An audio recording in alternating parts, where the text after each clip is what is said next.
All right. Hey, everyone.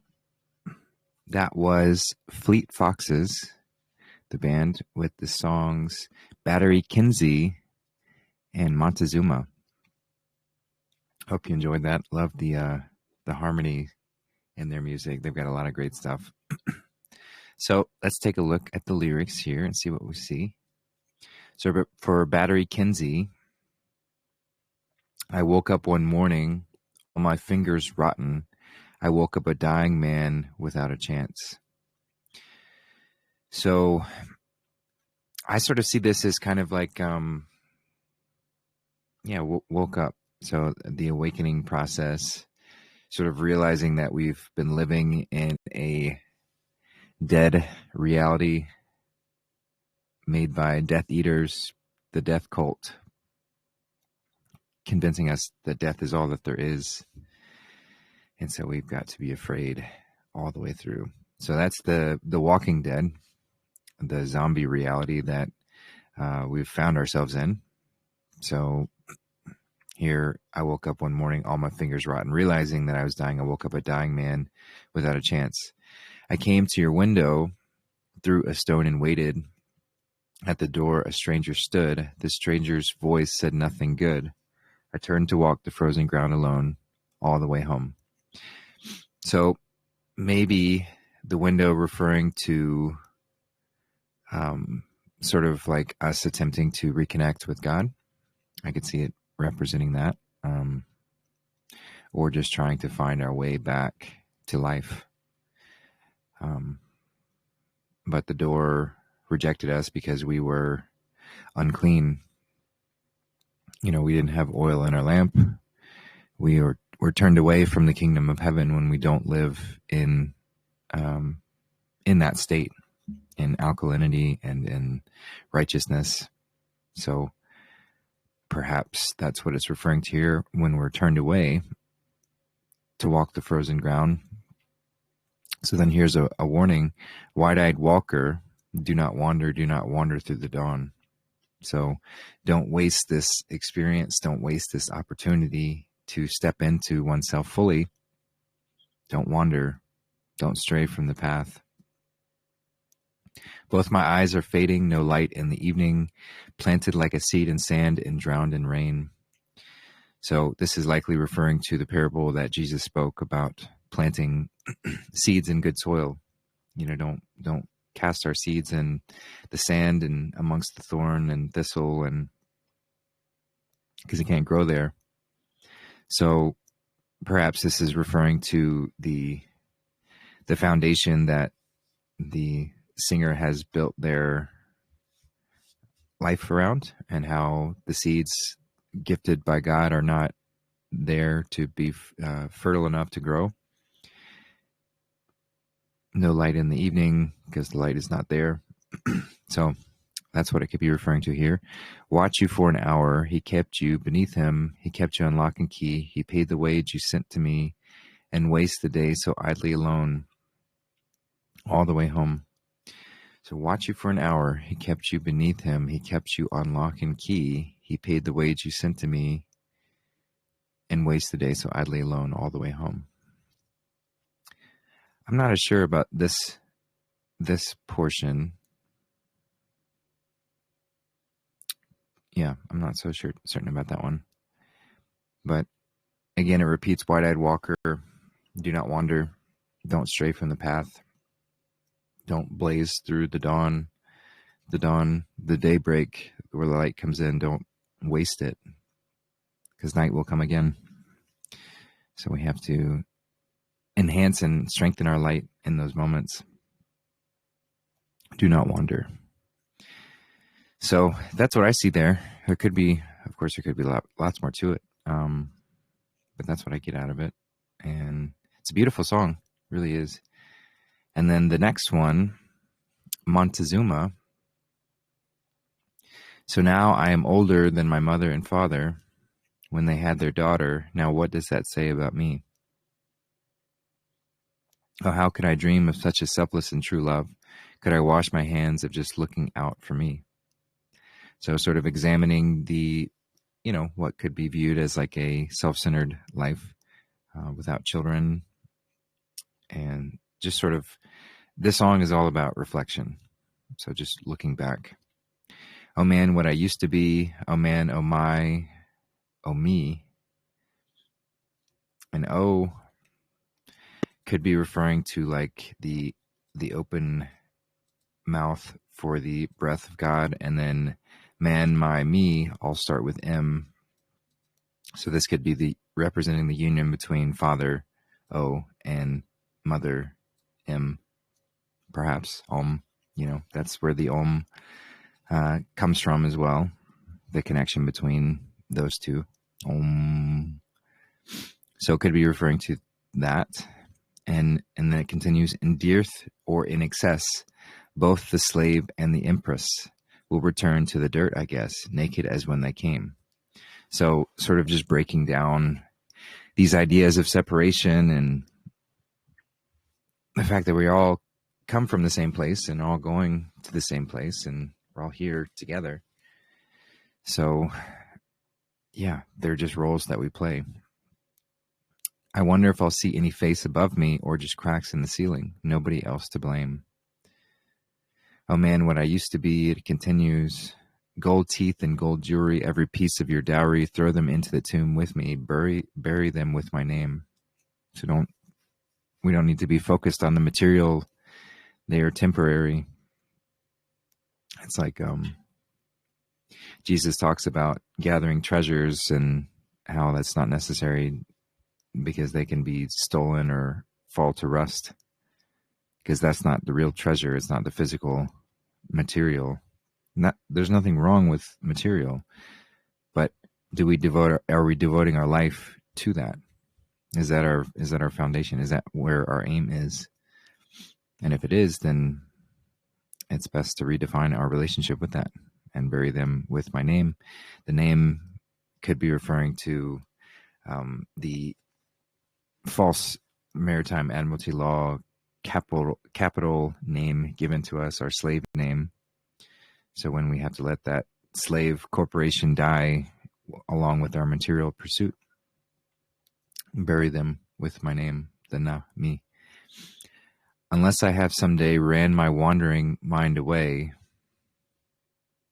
So bury them until I come out of this wandering mind and step back into my fullest and highest and truest self. Oh man, what I used to be, Montezuma to Tripoli. Oh man, oh my, oh me. So Montezuma to Tripoli, maybe just either examining the wanderings within this one lifetime, or perhaps the infinite spectrum of lifetimes that we've had. So what I used to be. So to get back and to recalibrate that, to let go of materials and come back to what's really important. So that's what I see here. Again, there could be lots more to it, but that's what jumps out of me.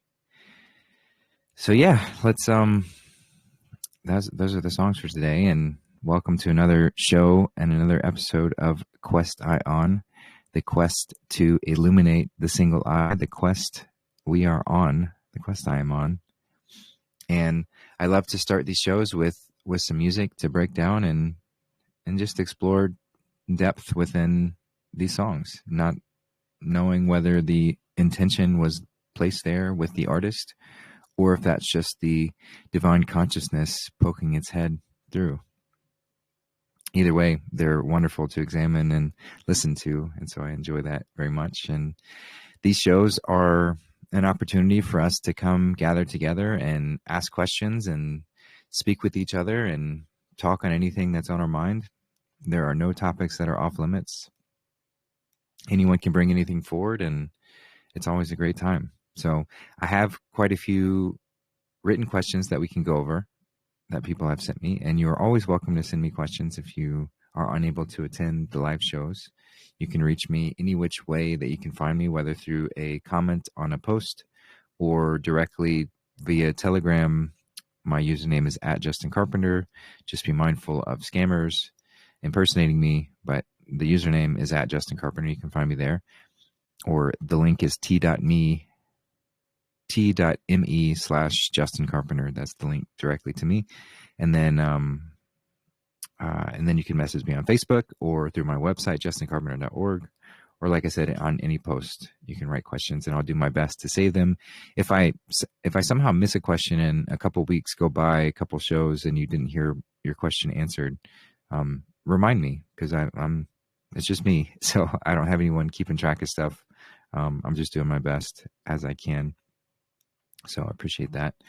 But I do love to give priority to those who are here live on the show. It's just a fun, dynamic discussion to give an opportunity to talk together. So I will always give priority to those who are here on the show. So if you find yourself at any point wanting to ask a question, to jump in, share anything, or even add to a topic that's being discussed, feel free to jump in. And if you're unfamiliar with Telegram, there's a center button that shows, it should show a big microphone, and it's probably red.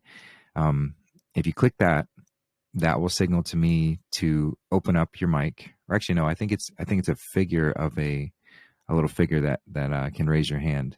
And what this does to me, when you click that button, it shows that you want to speak, and I can open up your mic. And when there's an opportune moment, I will certainly call on you.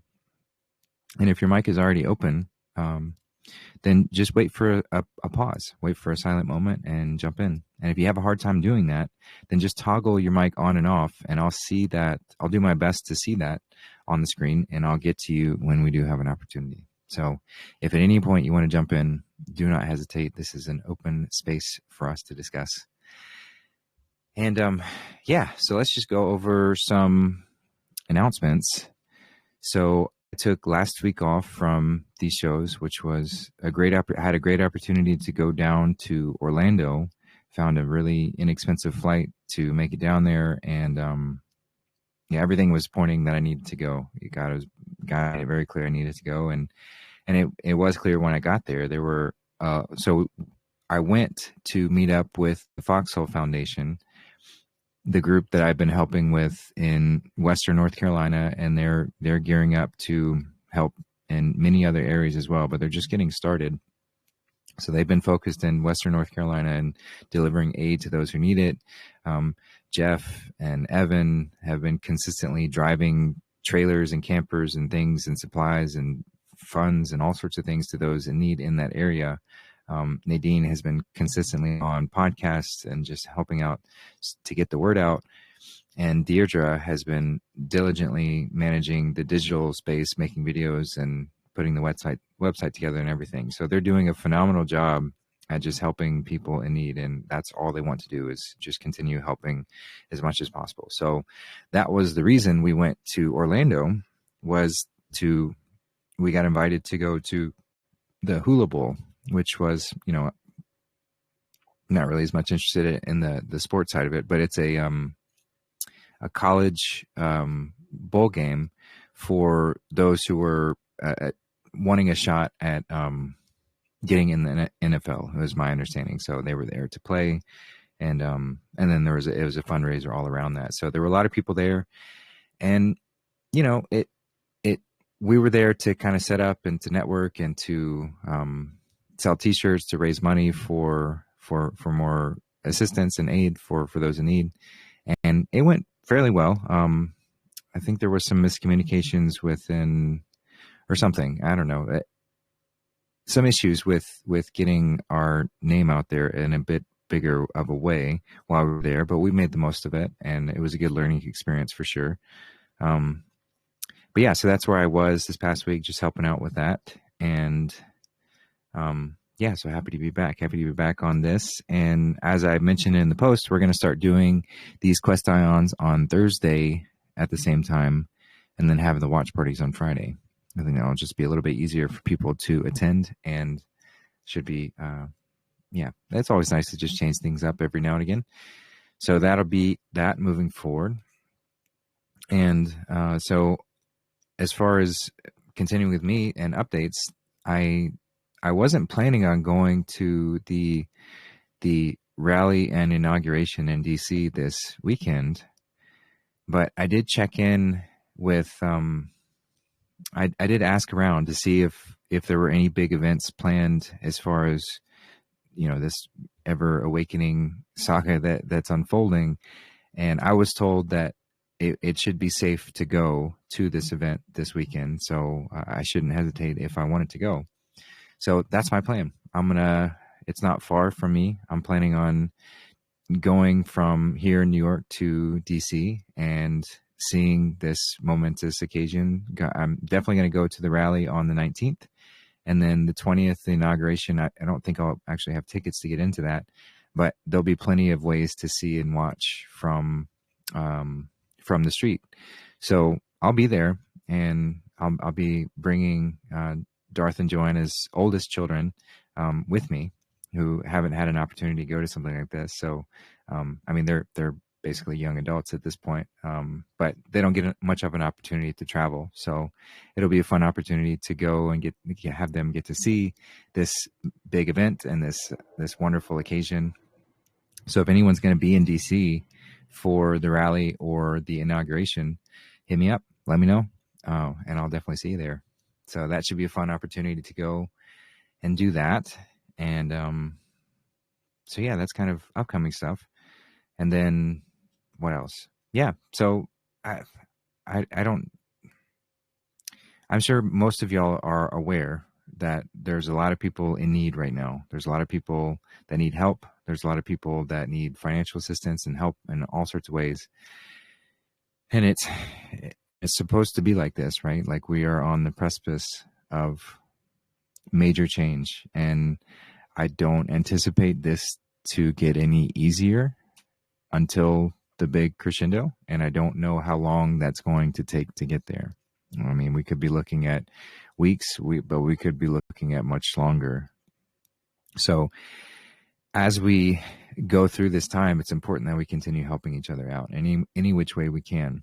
So I just recently put a post on the channel concerning Lila and her situation in California. She's, as most of you know, Lila is often a regular on these shows and has just been so helpful to so many people in so many ways. And she could really use help right now. It's not looking good as far as what's going on in California, and they're just kind of concerned with what's happening in LA that's spilling over to where she is, which is north of San Diego, so not very far from all of that. Air quality is not great. She was already trying to get out of that situation due to various reasons. It's just not healthy for her in many ways, but she feels kind of trapped because there's not really as much of a financial viable option to get out. So she's got a camper trailer in mind that she's trying to get. But either way, she's prepared to move out with just her minivan if she needs to, with her and her son. So if you have any way that you can send any assistance to her, she really needs it. This could be a very helpful time to help get them established and just make sure that they are able to take care of the basic things. And of course, any additional help is always appreciated. So yeah, if you are able to help any which way, she's asked that I collect for her and send it over to her just to keep it easier, less things to manage. And I'm happy to help in that way. So any which way that you can contribute to me and you want to specify it, go to Lila. Just feel free to go here to justincarpenter.org/contribute. And you can find all the links here. If something doesn't work for you and you have another method, just let me know, and I'm sure we can find a way to make that happen. And just make sure to include a note on there that you want it to go to Lila. There've already been a few generous people who've helped out. So thank you for that. Thank you for all who are considering. And if you are unable to support financially, just through your prayers and through sharing is very appreciated as well. As you know, since we've done that show together, Lila's been taking point on helping out Sam and the children in Uganda. So we've got 2 different orphanages in Uganda, both of which we're in consistent communication with. We've seen so much of all the help that they do, both with Bali and the children there and Sam and the children there. So Lila's kind of taken point on helping out Sam, but that's adding quite a bit because Sam is, he's having a hard time getting funds as well. And so he's working on finding other sponsors that can help them out. But a lot of that stress is going on to Lila as well. So helping her out just helps. Like she definitely I would say she's overextended a bit, and that's tough as well. So a lot of the support that's gone to Lila has gone to helping Sam as well. And so there's a lot of need. So any which way that you can help out, and if you want it to come through me, just specify where you want it to go to, and I'll make sure I get it there. So that's for that. And then of course there's Bali and the other orphanage in Uganda as well. They're constantly in need of help and support, doing the best they can to make do with what they have. So there's a lot, there's a lot. And I don't say that to put any stress or strain on anybody in particular, but I just want to mention that if, these times are going to be tough, we are going to need to pull together and help each other out. So any which way that we can is greatly appreciated. So just wanted to mention all that.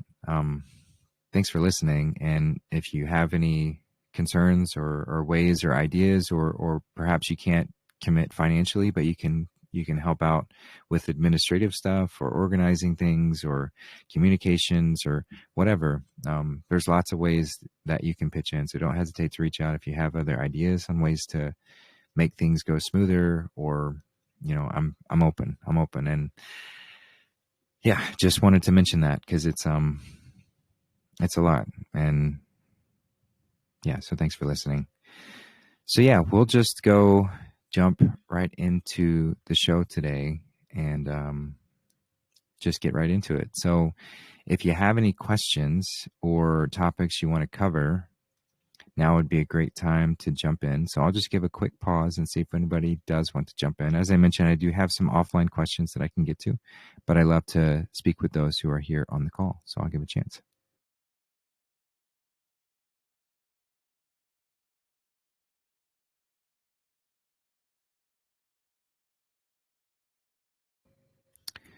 All right.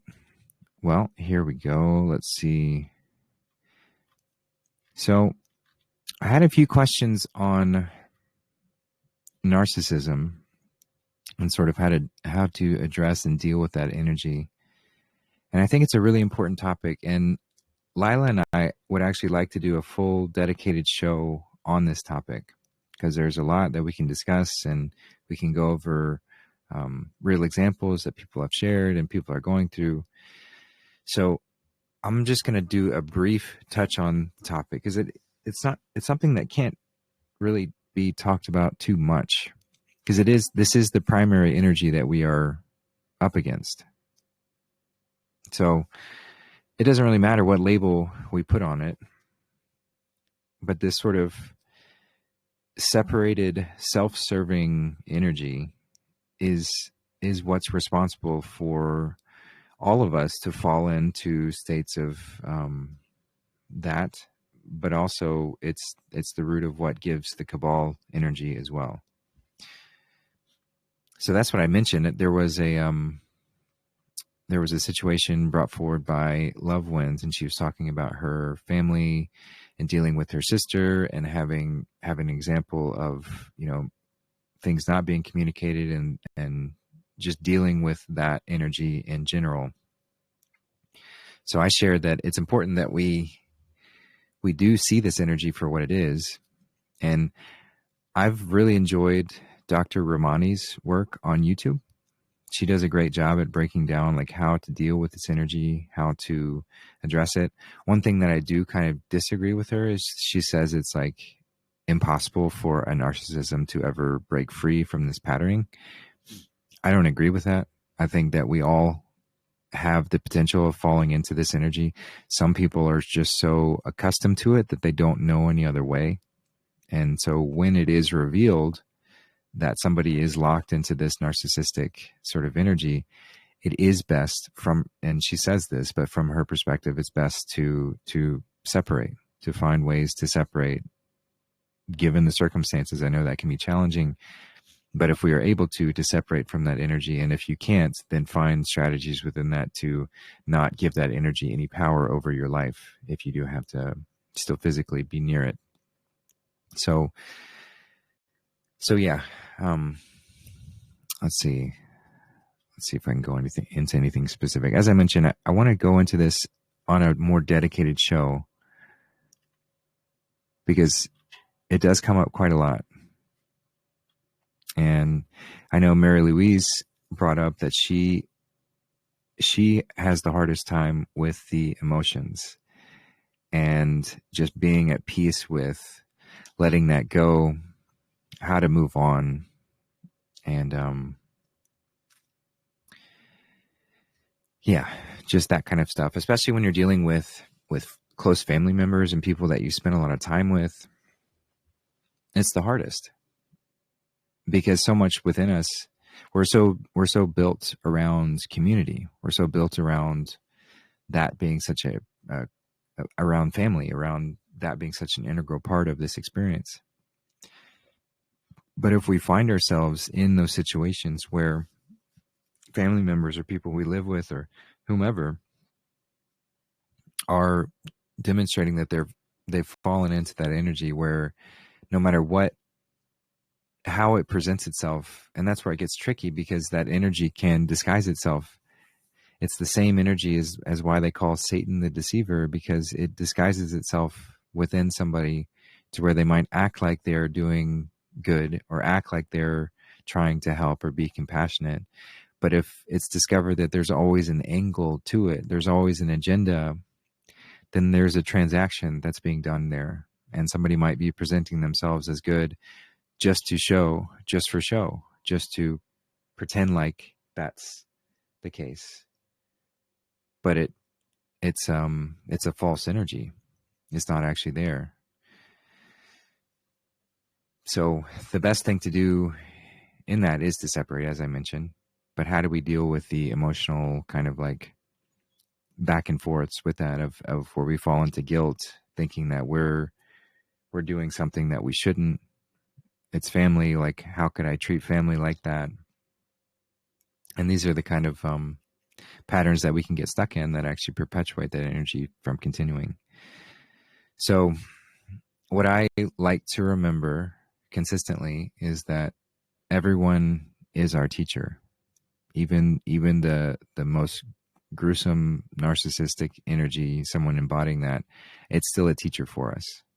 And you could argue it's the best teacher for us, because everything here in this school of earth is designed to get us to step into our power, to remember who we truly are, to fall from grace, to fall from the unification, to go into through the forgetfulness, forgetting who we truly are, just so I can go through that process of remembering once again.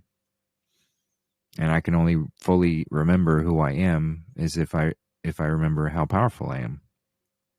So from that sort of macro overlook perspective, we can see how that narcissistic energy it's a teacher. It's there to strengthen us. It's there to give us an opportunity to hone our weapons and hone our abilities, so that we're not naive and we're not falling prey to simple idle tricks. So whatever level of trickster we need to come along to teach us how not to fall into tricks, that's what it's going to take. And so of course, it's hard to see that at times when we're in our life and forgetting that we chose all of this and going through each of life's experiences. But that's the simple truth of it. So if I can recalibrate my relationship to whomever is exhibiting these narcissistic traits and view them as a teacher and what are they trying to bring me, it helps to take the edge off. It helps to not be so consumed with this idea that, like I'm doing something wrong if I step away, or and not take things so personally either. It really helps with that. So that's a big help with me. It's just zooming back out and seeing the big picture perspective. And oftentimes the biggest lesson that narcissistic energy is bringing us is the one of boundaries. That's to clearly define where our boundaries are and what is this domain, what does sovereignty mean to me? And if I'm living by someone else's standards or under someone else's perception, especially if it's that narcissistic energy, then I'm a slave. And consciousness does not want to maintain a slave-like reality. Consciousness wants to expand. Consciousness wants to grow and be free. You want to grow and be free. So there's going to be something within you and within the circumstances around you that's going to be continuing to stimulate you to step out of that slave-like mentality where I'm bound by somebody else's perceptions, what somebody else thinks of me. And what better way to do that than to have someone who's so, because if it was just subtle, if somebody was just like subtly, manipulating certain things and it wasn't like that big of a deal and it's like, whatever, okay, I can live with that. Well, that's not really stimulating enough to encourage us to step into our full power. So if we need to have that example of somebody who really comes and really, pisses us off and drags us through the mud and whatever sort of way that it catches our attention, well, that's the catalyst that we need at a soul level to step into our power. And so I'm not saying that it's necessary that we have that influence, but if we do, then it means on a spiritual level, we need that. And so if I can shift back to that gratitude and welcome those lessons and then respond appropriately with however I need to go, that can help with a lot of things.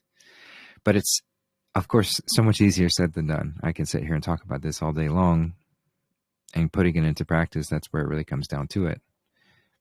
So it just takes little steps at a time to continue to step away, and learning from people like Dr. Ramani on specific strategies can be really helpful. And yeah, I think that's where I'll leave it here today. But as I mentioned, I want to have a dedicated show on this topic here soon enough, because it is so important. And this is the energy that we're up against. This is the quote unquote enemy that we're facing. This is not a war of flesh and blood, but a war of principalities. These are the two sides in this. So one side is about love and unification, harmony, cohesion, creative expansion, but simultaneously with connecting and helping others. So that's one side. That's the truer good side. But then you have the other, the antithesis. You have the polar opposite to that goodness, which is all built on separation, all built on control, domination, subjugation, all built on this fear that there's not enough to go around, and therefore I have to take it from something else. And I can only believe that I can take it from something else as if I truly believe that I am separate. This is the only potential for harm to occur.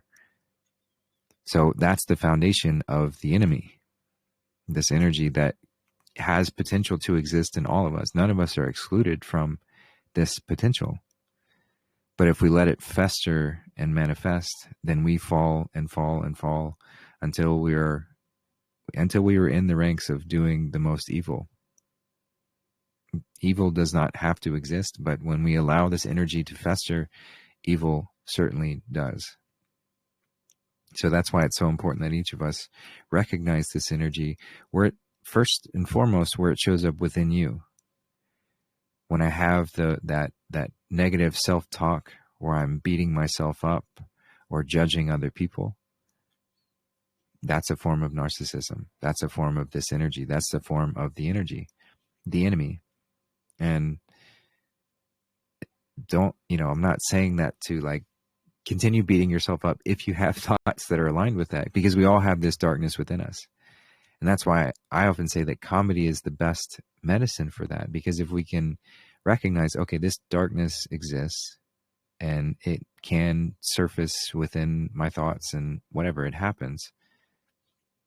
But if I move to comedy and sort of playfully just examine it and say, okay, haha, that's funny to say things like that or whatever, it takes away its power. So it's not able to take over. But when I pretend like it doesn't exist, or I pretend like I'm not even going to pay attention to that, then it gives more ammo, it gives more opportunity for that energy to take hold of us. And so then you find people who are so convinced that they are, doing God's work or whatever sort of way they want to justify their behavior. They have to do it to take care of whomever, or it's all about accumulation, or it's all just traumatic patterns continuing to unfold and repeat. Whatever sort of way allows that unconscious darkness to continue to take hold. And as I mentioned, that's what turns us into the most horrific monsters you can imagine. The stories of vampires and werewolves, they're real. They're real. Not as in that's a literal something, another, they share the same DNA. We all do. But we can turn into monsters if we allow this energy to take hold. So that's what we have to be concerned with. And as I mentioned, but first in ourselves, but also see it in others as well. And recognize when that energy is, when someone is possessed by that, and they give no indication, and be mindful of trickery to act like they're getting away from it. But when it's truly revealed that that energy is the MO, is the default, then it is both kind and necessary to step away. Because if we continue to feed that energy, it is the vampire, it is the parasite that can never be satiated. It never ends. And if we continue to feed it by our attention, by our unwillingness to confront it, then we are guilty of that energy continuing to spread. So it is both kind and a good service to say, I'm not going to encourage this energy. I'm going to step away. If you cannot deal with this shit within your own life, then I have to step away. And that hopefully is a catalyst, and it may not be in that exact moment, but that might be a catalyst to drive that individual to truly examining this possession, this energy that they've allowed to fester and inhabit their whole life. Maybe they will in that moment, maybe they won't, but they'll be one step closer if we are kind enough and strong enough to stand up to it. And that's what's so important that we all do and all recognize. And that's what we're doing collectively against this energy that has taken hold. So everything's related. It's all connected in that way. So yeah, I'll just leave that one there. And as I mentioned, I want to go deeper into it. Of course, we can continue discussing here on this show if we'd like to. But that's all I got there now with that one. So I will just pass it off and see if anyone else wants to jump in either on that topic or any others as well. You're welcome. All right.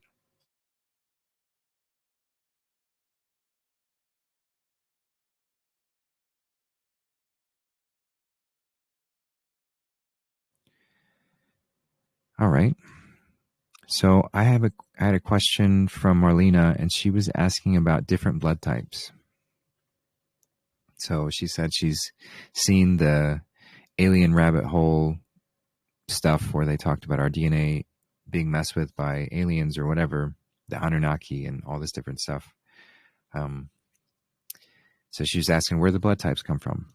And this is something that I'm not clear on. I don't know exactly, and I know the history books are so distorted, and the further back you go, the more convoluted it gets. And so what I do know is there are no physical aliens.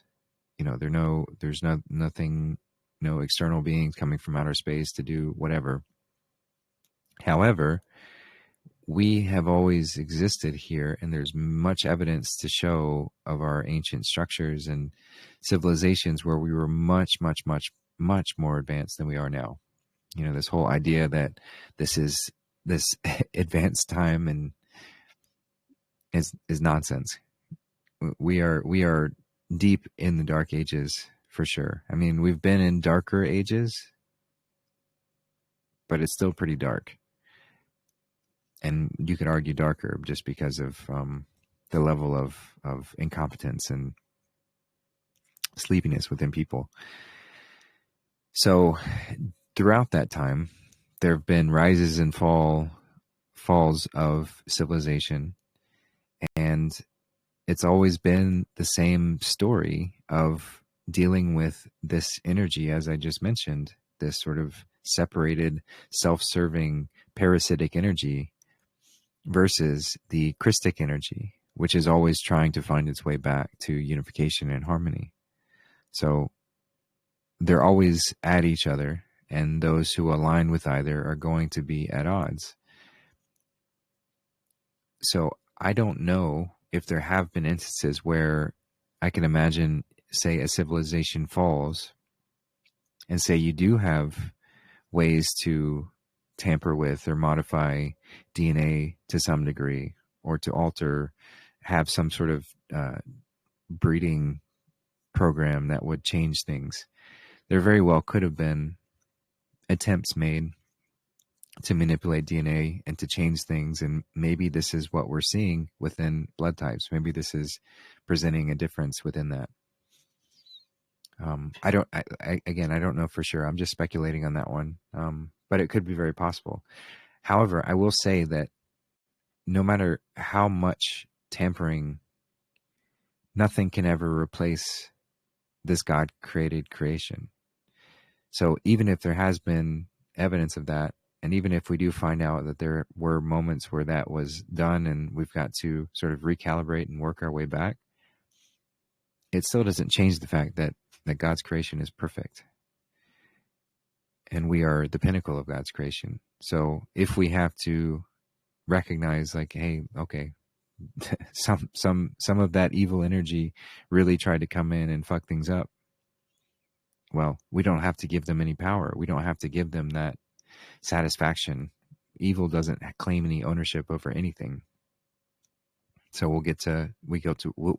will get to reconstruct whatever we need to and come back into that truest and highest alignment. Which, like, we certainly can change our structure and our makeup and all of these things within us, because there's much evidence that we used to be giants. There's evidence that we used to be silicon-based, have like a crystalline body instead of a carbon-based, more physical, dense body. So throughout all of these shiftings and changes, I can only imagine there being quite a lot, quite a lot to unpack with how that's unfolded. So it will be interesting to see and learn about. But either way, I'm not worried about, I don't like giving power to evil ever. So even if evil has attempted things, we're taking it back. They don't get it. So that's my thought there. And I will just leave that one there. So I'll pass it off and see if anyone else wants to jump in.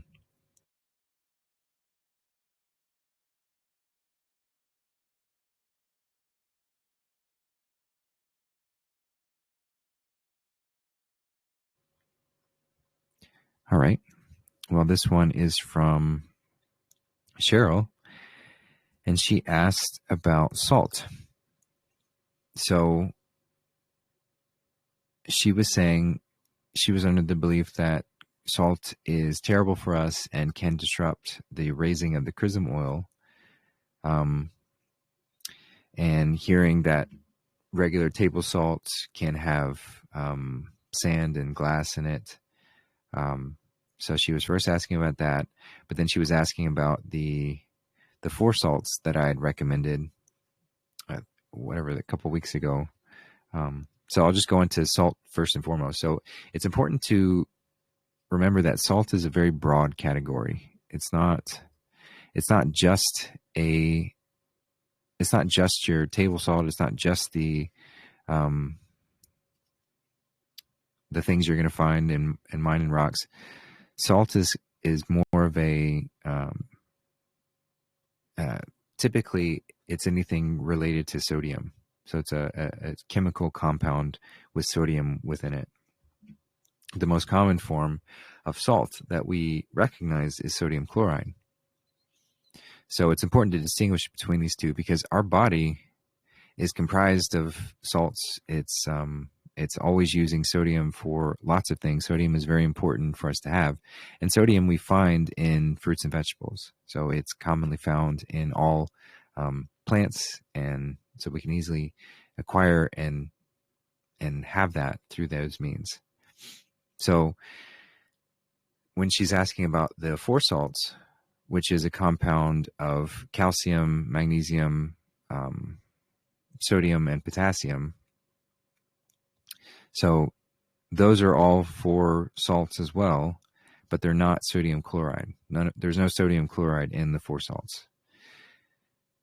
Sodium bicarbonate, or baking soda, is naturally produced within our body, and I believe all the other the other three are also produced within the body as well. So they're naturally found within us in various forms, and we naturally acquire these trace minerals to produce them because they're necessary for so many things. Magnesium, calcium, sodium, and potassium are all very, very helpful for lots of things. So as far as the four salts, it's not going to be the same as the sodium chloride. And to my knowledge, I haven't seen any evidence of negative effects from taking this, both me personally doing it and hearing from others who've taken it for years. So it seems to be a pretty good product to use for just adding some alkalinity within your system. Now, as I mentioned last time, it's important to focus on getting that alkalinity through natural means. Lots of greens, fruits, and vegetables are going to be driving up your alkalinity within the body, and that's very important for lots of things. However, this is something that can just help give a boost. So as we're going through and healing things, we're going to be detoxing quite a lot, and our body's recalibrating, and a lot of that, even the detoxing, has a lot of acidic waste that comes from it. So this is just something that can help to nullify that acidic waste while you're detoxing, while you're going through, while you're transitioning. So I think it's a great thing to use. That's four salts, PHOUR, four salts. And yeah, so I enjoy it quite a lot. But then she was asking also about cell salts. So those considered a salt that can, she asked, that can potentially disrupt the chrism oil. So cell salts are also not sodium chloride, so it's not the conventional salt that we're talking about. There are 12 cell salts, and you can find each of them, and all fruits and vegetables have a combination of them. So they're naturally occurring, naturally found, and they do help us with a wide variety of things. So that's a deep topic that you can get into just on cell salts, and are they helpful? They seem to be helpful. I've seen much anecdotal evidence to show people having a lot of help with introducing certain cell salts that they find to be lacking. You can also just find fruits and vegetables that have the cell salts you're looking for and get them naturally, or you can find there's homeopathic supplements that you can take to kind of get a boost in that way. So yeah, so that's different than sodium chloride, and can be helpful for a lot of things. And just want to address her asking about salts like disrupting the chrism oil. So it's not my understanding that salt directly disrupts the chrism oil. What does is just an acidic state of being. So, and this acidic state can be found, or can be reached, if you will, via emotional stress, mental stress, and physical stress. So if our body's having to toil and process and do lots of things, this is going to lead to acidic waste. If our mind is always racing and we're worried about things, emotions are flaring, this is also going to lead to acidic waste within the body. So all of those lead to a state of acidity within the body, and alkalinity is what's required for that chrism oil to rise. So salt itself, I'm quite convinced it's not really necessary for us, especially in large amounts. I do think that there are some potentials for it to be used medicinally, and I'm talking about sodium chloride now. So I don't think it's like we have to throw it out completely. But it is very addicting, and it's very dehydrating, and it's, potentially quite disruptive for the whole system. So yeah, I don't think salt itself is going to contribute to the chrism oil not rising, but it would be a factor in the total state of the body to get to that point. So yeah, so those are my thoughts on that one. But thanks for the question there. And yeah, I will just pass it off and see if anybody else wants to jump in.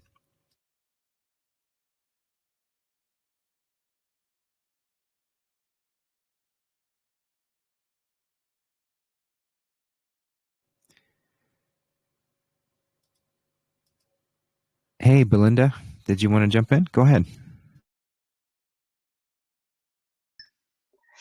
Hi, Justin. Hi, everybody. Um, yes, I want to jump in. I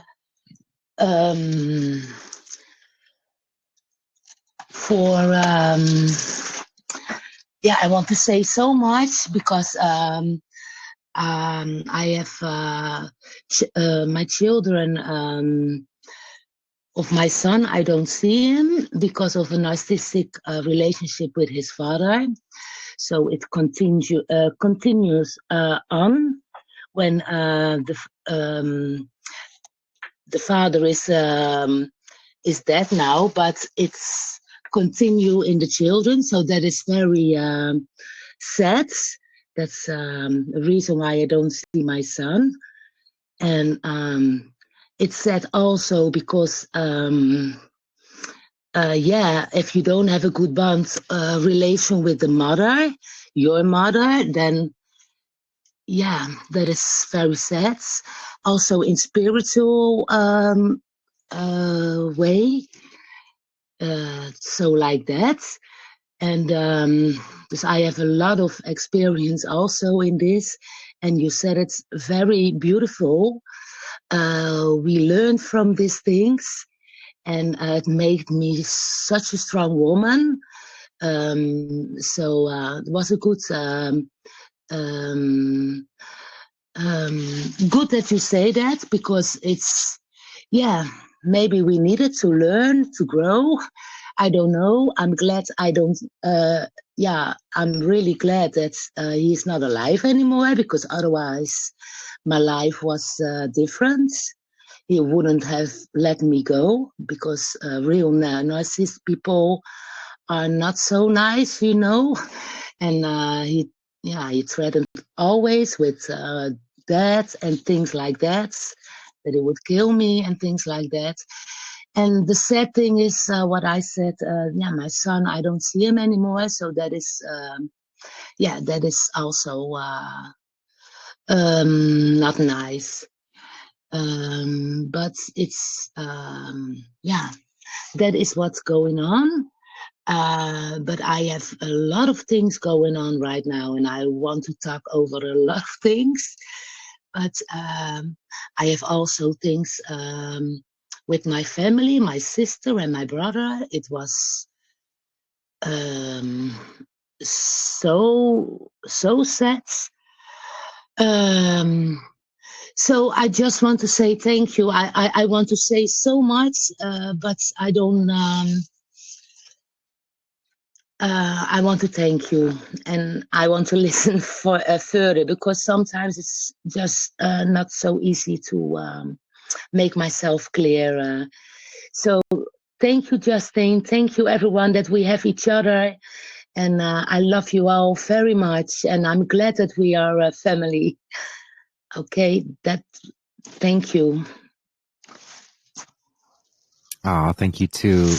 And love you so very much. And yeah, it's maybe something, if you, whenever we do set a show on narcissism and go more specifically into it, if you wanted to come onto that one and share more of your experiences in that, it would probably be good.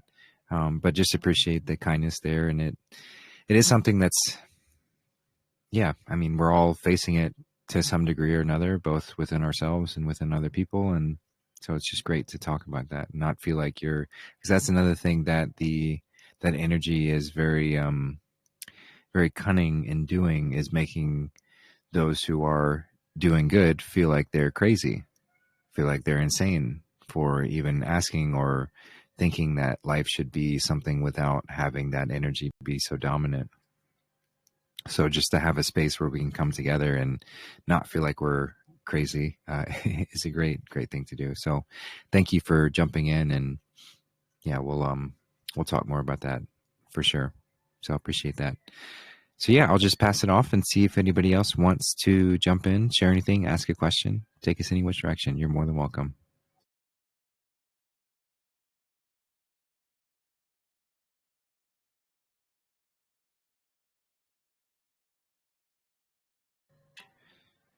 All right. Well, let's go over the fires that are going on in LA. And so I was just asked by Mark Anthony sort of my take on what I'm seeing happen there. And it's hard. It's hard to witness and see, and knowing what we know, what's going on. Often we'll have questions like, why is this happening? If whiteheads are in control, like what's going on here? We talked about with a similar situation in regards to what happened in North Carolina with the hurricane. So I'm going to share my take, and I feel it's very similar to what happened in with Hurricane Helene, in that what we're seeing and what we likely will see more of is a return to normalcy, in the sense that our emotional state has a much bigger impact on weather patterns and natural phenomenon than we remember. I mean, we forgot how much power we really have. And so what the cabal was doing was recognizing that our emotional state was very tumultuous, to say the least. And so they used all these weather modification programs, yes, to inflict damage and cause problems for people when they needed to. But for the most part, it was just to halt the effects of emotional turmoil from affecting and damaging their acquisitions, because it's all about taking over. They didn't want to destroy their stuff, and so they would use these programs, these weather modification programs, to halt that energetic surge from this emotional sort of tumult. So what I've been told is that these programs have been shut down. So we're seeing a return to normalcy with our emotional state affecting nature. It's all connected. So I can imagine that being also the cause for what happened in LA. Now, I know there's much evidence to show that there's a lot that hasn't been natural at all within that. So I'm not saying that the entire thing was, and there's a lot of contributing factors to what the sort of local government in California let happen. Trump talked about it consistently, of just how dry everything was and how they weren't taking water in, all under the guise of being environmentally friendly, which is bullshit. It was all about money in a lot of sense, but also seemed very intentional to create a scenario where this was very possible. California is very dry. So unfortunately, this seems to be the effect of our negligence, again, in allowing government to have say over what happens in our lives. And California is one of the worst. As Q says, you can't tell the people, you must show them. So if we willingly give up our power and allow this corruption to take over and to make decisions that are not in alignment with the goodness of all, we have to go through the consequences of those actions. So there are many areas, many states in this country and many places worldwide where people stood up to the government and they said, no more. This bullshit is not going to stand. I'm not going to stand for it any longer. You're not going to make decisions for us. And COVID was a great activator for that. But in that same sense, there were many regions and areas that just caved to the government, caved to that corruption, caved to those things happening. And while the white hats are in control at the very top levels, the system is still at play. The system is still very largely at play, and the corrupt establishment, that corrupt system is still very much making decisions in corrupt ways. So if we don't stand up to it, then it will continue going down that way. So with the decisions around California not having water delivered to the areas that really needed it, it created this potential. And one could argue, and one could get upset at the white hats for allowing this to happen. But it's like, we did this. We did this to ourselves. So what do we even learn if everything is just done for us, right? And that might sound harsh to say, given that there are people who've lost their lives and homes have been destroyed. But when this is all about waking humanity up so that we don't ever go through this kind of stuff again, not just holding somebody's hand and being a savior, then we have to go through real consequences of our inaction, of our ineptitude. And I see that being a contributing factor to this. So I don't think that the fires were intentionally started by white hats to make that happen. But I do think that there have been some contributing factors that led that to start.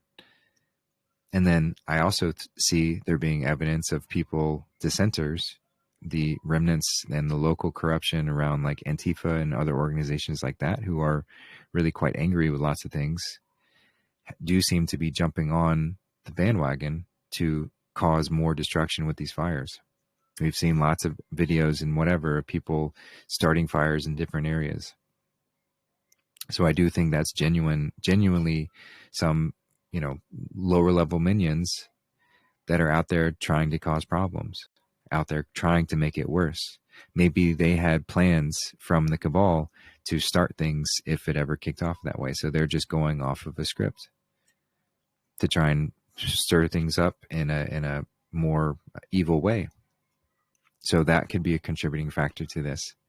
And then I also see the white hats using this as an opportunity to drive the narrative forward. So say the fire had occurred, how could they use it to maybe mitigate the deaths that came from it, but also allow some destruction to occur in order to drive the message home that we are not in a safe space. We have allowed our community to be taken over by corrupt people. And so if people's homes are burned and that happens, I mean, that's a great wake-up call. It's like people ask, like, why are there still harmful vaccines out there? Like, why would God allow that? Or why would the white hats allow that? And it's like, you have to look at this from a big picture perspective. What's the most catalyzing movement to get somebody to stand up for themselves? For parents to cry out against vaccines. The ones who've had their children be harmed because of them are often crying out the loudest, which is then helping countless others not have to go through that and to raise awareness into it. So everything happens for a reason. So we've got to remember that part as well. And while it's very upsetting to see the devastation that's occurring and to see and know real life people like Lila who are being affected, Scott and Charmaine live in LA. I know there are many other beautiful people who live in LA and the surrounding areas, and it's very challenging. But this wasn't intended to be easy. And if we want to find ways to blame white hats for either what we feel are their inactions or things that we don't understand of why things are occurring, then we're missing the bigger picture here. This is not about a quick fix. This is not about just putting a Band-Aid on things or acting as a savior. This is about waking us up to the horrors that have been occurring for a long time. And we've got to see it firsthand. So, as I mentioned, I do think the sort of natural phenomenon craziness, I don't think we're out of that yet. I think we're going to see that, continue to happen in various ways, which is unfortunate, but it will help to inspire and catalyze us to get back and step back into our power. We can stop these things too. Just as much as our emotional distress can lead to more problems happening, we can also channel that energy into repairing, to steering storms away, to quelling violence or whatever sort of problems that are occurring. We can also do it that way as well. So I'm hopeful that we will find that within us to step back into our power and then just not let this kind of devastation occur. Because it's a really important lesson to learn. As I've mentioned before, the earth has natural mechanisms at play that if we don't, for lack of a better phrase, if we don't get our shit together, then she's going to shake us off. And not that we're ever gone, but there's going to be catalyzing cataclysms. It's weird that has the same root. But a cataclysm acts as a catalyst to get us to move, to get us to shift. And if we need a cataclysm all the way to an entire population wiping effect, so be it. You know, if we choose that route, to be so lazy and so unable to step into our power, then creation comes along and says, okay, this iteration of mankind is not stepping out of their slave mindset. So let's shake it up. So we don't need it to get to that point if we get our shit together, if we are recognizing what we are doing here and not allow this potential energy to just build to that extreme.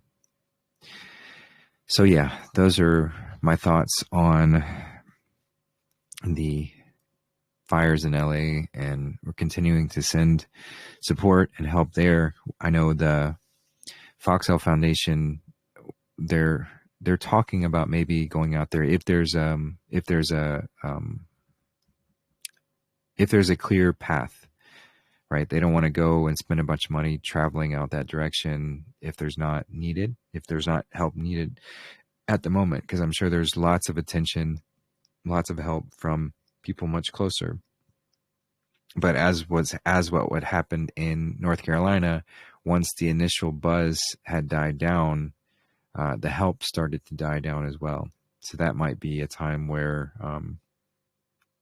the Foxhole Foundation steps in if there's a clear need, but also don't want to stretch themselves too thin. It's a small group, and so just going to let God lead on that one. But yeah, any which way that you can spread awareness and help out those in need, or if you know any other organizations or things that are helping out in that area, feel free to let me know, and we'll do our best to help out any which way we can. So thanks for the question, Mark. And I'll just leave that one there. So feel free to jump in, if anyone else has anything to share or ask or discuss, feel free.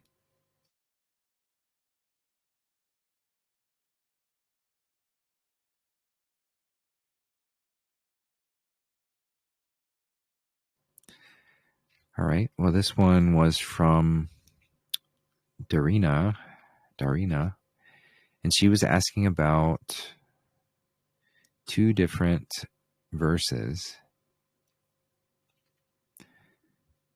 from one from Deuteronomy and one from Ezekiel. So I'm just going to read them. And it's on mixing fabrics. So in Deuteronomy 22:11, it says, "Thou shalt not wear a garment of divers sorts, as of woolen and linen together." And then Ezekiel 44:17 says, "And it shall come to pass that when they enter in at the gates of the inner court, they shall be clothed with linen garments, and no wool shall come upon them, whilst they minister in the gates of the inner court and within." So it's talking about linen and wool and not mixing them together. So what does this mean? So there is there is a degree of literality to this, in that linen and wool are both fairly high frequency materials. So if you are, of course, with wool, you've got to be concerned of how the wool was collected. But as long as the sheep are cared for, sheep really do benefit from having their wool sheared, especially certain types. They actually enjoy it, and as long as it's collected in that way, there's nothing wrong with having wool. But so they're both high vibrational articles of clothing. They're both good materials to use. There's research you can find out about sort of the energetic influence that they have. But if I'm remembering off the top of my head, organic cotton has a fairly neutral effect on us. And then I think hemp had a fairly just a small boost, and then wool and linen have like a major boost as far as materials to wear. Like they're really energetically enhancing when we wear those pieces of clothing. So those are great things to have, but you don't want to mix them, because wool and linen, their energy flow is perpendicular. So one's I don't remember which, one's flowing up and down and one's flowing horizontally. And so if you mix the two, then it ends up kind of canceling each other out. So it's not a good idea to mix those two together. You want to be all wool or all linen. As far as mixing with other fabrics, I'm not certain on the energetic influence that they have together, but it's a safe thing to say that ideally you'd have all one type of fabric and not be mixing them. It's just energetically going to be consistent. And this is going to be similar to like how we eat as well. A mono meal is much easier to digest, much easier on the body than having all sorts of complicated things added to the meal. So that's going to be the same thing as far as the materials that we wear as well. So, so that's what I see is simply what's being stated in these passages, is just to be mindful of the material of clothing that we're wearing and the effects that it has to either mix them, and how it's ideal not to do that. But yeah, I'm sure there's a lot more to it. So that's all I've got there on that one. She says she personally sees that as an allegory instead of a literal. So I'd be curious to hear what allegory you see here. I mean, it could just be related to simplicity in general. It's always best to be simple. Linen being the reference of being within the inner court. So linen perhaps is the highest and only, I'm not sure, maybe like undergarments or something, like you could wear linen, and that's ideal. So I don't have a lot more to add on that one, but I see Tracy raise your hand. Did you want to share on that topic? Hey there. Yeah, I didn't want to interrupt if she wanted to respond to that or somebody else wanted to respond specifically to that. So I'll raise my hand and wait. Maybe they want to respond first, because it's similar actually, it's funny, the timing. I have something similar to ask about fabrics. And I was just kind of missed when you started to speak already. I thought, I'll wait till he's done. And there you go. You start talking about fabrics. So, but I'll wait for her to respond first, if that's okay, or somebody else, if they want to, who just asked someone to see if they want to respond. So let's see if they do. Okay. Is that all right? Yeah. I don't think she's actually on this call. But if anyone else wants to respond on the fabrics, feel free.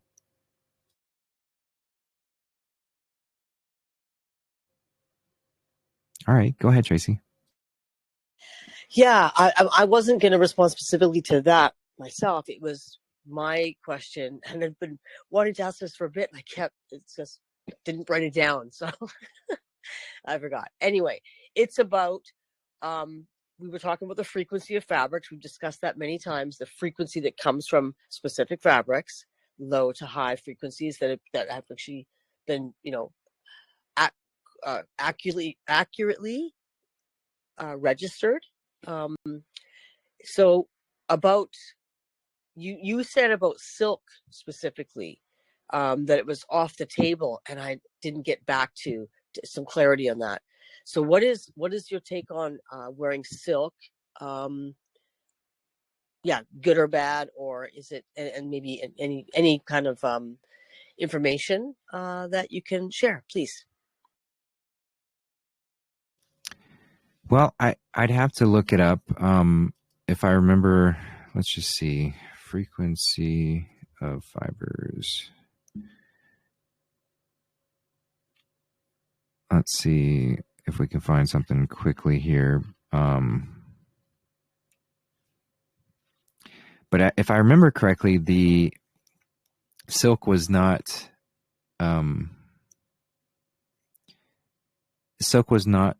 that good. It wasn't. I think it was lower than organic cotton, if I remember, based on the source that I found. So linen, wool, organic cotton, and hemp are ideal. Synthetic fabrics are, like, get rid of those if you can. Like anything with plastic and that kind of stuff in it, they're all petroleum based and they don't help at all. So would recommend getting away from anything synthetic. But then silk is not synthetic. I just remember it not being as ideal as those other four. So I think it's a little bit less than organic cotton, if I had to say. But yeah, that's all I got on that one. I'm not sure exactly. Oh wait, here it goes. So this one says that Dr. Yellen's studies show that linen and wool both had a frequency of 5,000 as far as their boosting power. Organic cotton was at 100, which is about the same with the human body. But bleach cotton measured at 40. So the human body is on this scale is at 100. They say linen and wool both at a frequency of 5,000.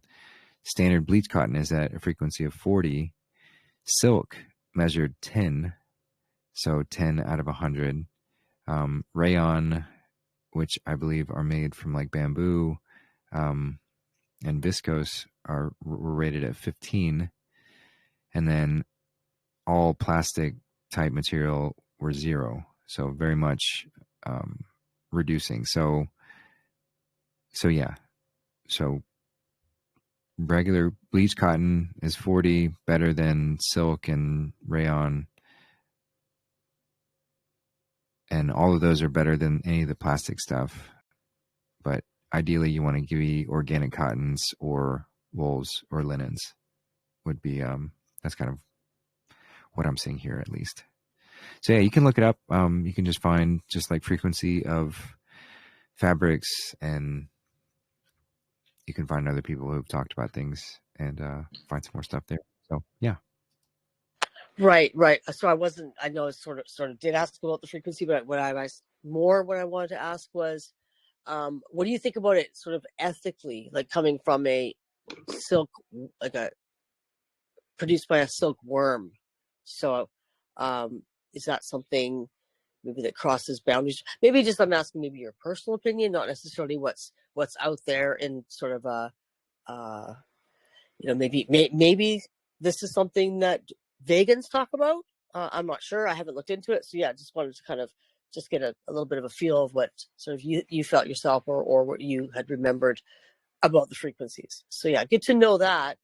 And that's unfortunate because I really do like the feeling of silk, but I mean, it is something that I want to, well, obviously I would move away from. So at this point, going forward, not like immediately, but something when it becomes viable and very feasible to do, like financially and stuff like that, and finding the right things when it's necessary. It's not like I need to run out and buy a whole new wardrobe. I'm not feeling that just because of this, these facts,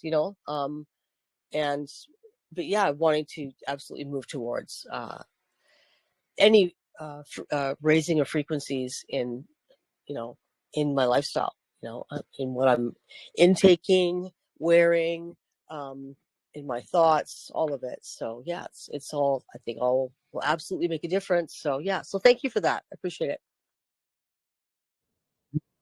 Yeah, and you're welcome. And just to give my opinion on silk. I mean, I don't have much of one. I've heard people have issue with how it's collected, and I just don't know much about the process behind it. I mean, I think if it seems like a really small creature to get something out of, so I can't imagine it's like, I don't know. It likely wouldn't be a process that the creature would enjoy. But I'd have to look more into it. Some people are very strict of like, nothing that comes from an animal touches me, and I'm not like that. I don't think there's a problem, as I mentioned, with wool, because I know and I've seen sheep that are like, please please shave me so that I can see again. Like that happens. So there's plenty of there's plenty to show that sheep can be sheared with not only no harm to them, but also at their desire. Like they want to be clean so that they can be cooler and see more clearly. So as far as the silkworm, I don't know if that's the case. I would lean towards probably not. But I don't know for sure. So yeah, you'd have to do a little bit more looking into it there. I don't have silk things to really say either way. So it's not a big hunt for me. But yeah, it's a good topic to bring up, and it's kind of the same with honey as well. Some people are really strict about not eating any honey and staying away from that because it's like, bee food and all of that. And I don't share that because I still consume honey, and I've seen practices where honey can be sustainably gotten. And so I think as long as that's the case and it's working in tandem with the animal, and you're providing protection and a safe space for them to exist and to be, so there's a trade involved there. So it's not like everything's being taken. But with silkworms, I don't know if that really same harmonious relationship exists. So yeah, that's just kind of my thoughts there. Yeah, I'm not myself, kind of, I'm maybe similar to you, that I'm not like, oh, I can't wear leather shoes, or of course I wouldn't wear fur coats. I've not owned one myself, but I have worn one in the past, a friend's. So it's like a full length white fox, and I look back and think, oh fuck, that's awful. That is awful. So not something that I sought out to do, and was completely not conscious at all what I was doing at the time. But anyway, so yeah, but yeah, it's more of a frequency thing is what I'm sort of thinking of going forward. Not to be like super strict, vague, and anti having animal anything touch me kind of thing. Not so much like that. So yeah, similar to yourself. So yeah, all right. Well, thank you for that. You're welcome. I saw Rowan raise your hand. Go ahead, brother. Hey, thank you. I'm using my headphones that are new now, and I'm not sure if you can hear me properly, but can you hear me right now? Yeah, we can hear you. Okay, good. Awesome. So, before I even started with either one of my two questions, which I'm sure if you can remember when I bring up my questions, they can be lengthy and have quite a few dimensions to them because I genuinely do care and put a lot of time and effort into putting them together. I write all my questions down. But before I even start with that, I just wanted to genuinely thank both of you, Justin and Tracy, for sharing what you just did about the whole hardcore veganism thing, because something that's destroying that community from the inside out is just arguing about what we all agree on. And that is to prevent harm of animals and to take care of them the way that they deserve to be taken care of, like we would. And about the wool and the honey, I was going to actually I did have a third question that contained both of those things, but now I don't need to ask it because I see it too. Is that, I mean, we all know how nature is being ravaged by the machine, right? You can just call it the machine. And there are people who do things the right way, like they take care of their sheep. They're good shepherds. They not only, hopefully make friends with the wolves and not have to shoot them. So they hopefully do that, but there's sheep that literally are blinded by their own wool. They can't move and they die from the heat. And there's nothing wrong with shearing them, and then just a obvious kind of like thank you that we get from that animal is we can use that wool and use to create clothes, which did not harm it at all. In fact, it actually saved its life. And same with bees. Like there's so many beehives that in Australia, I was just watching and learning more about this, that they are pretty much seeking out bee farmers or anyone who's doing their own thing and destroying their farms. Like they're not, abusing the bees and enslaving them like many of these bees and other animals like bees, pollinators, are having their homes destroyed. So what these beekeepers are doing is providing a haven for them to live. And they do things very kindly. They don't evict them out of their nest when they just want to take the honey away. And like you said too, Justin, that honey, when it's applied and used the right way, well, this is not word for word what you said, but it is used for medicinal purposes. Like, I'm not going to go into a whole spiel about that and go down a list by list numerical ordered thing about that. But yeah, this was so nice to hear. And now I guess I'll move on to it's actually my second question, but because of what we've already discussed, it makes more sense to bring up my second one first. And so here I go. Thank you for all that. Is using AI generated voices, B-roll, and editing software in combination with things like ChatGPT and things like that to spread the truths that we know that people deserve to hear, and everyone should know what we know, even if we're still learning about it. It's just doing our part. Is that a good or a bad thing to do?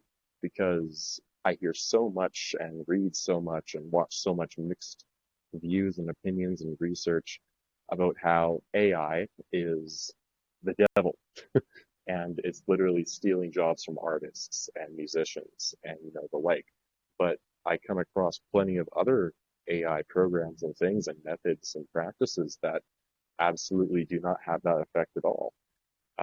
Basically, is it a good or a bad thing to do is what I'm asking, because attention spans are so low and instant gratification is so high that I want to use these programs that seem to certainly access attention from the masses faster to help expedite and accurately create content to post up onto things like YouTube, maybe without showing my face to protect my identity, while also hopefully maybe generating some income from it to help my mission of spreading the truth and doing what I believe is God's work and mission for me with the assistance of this technology. Is it okay?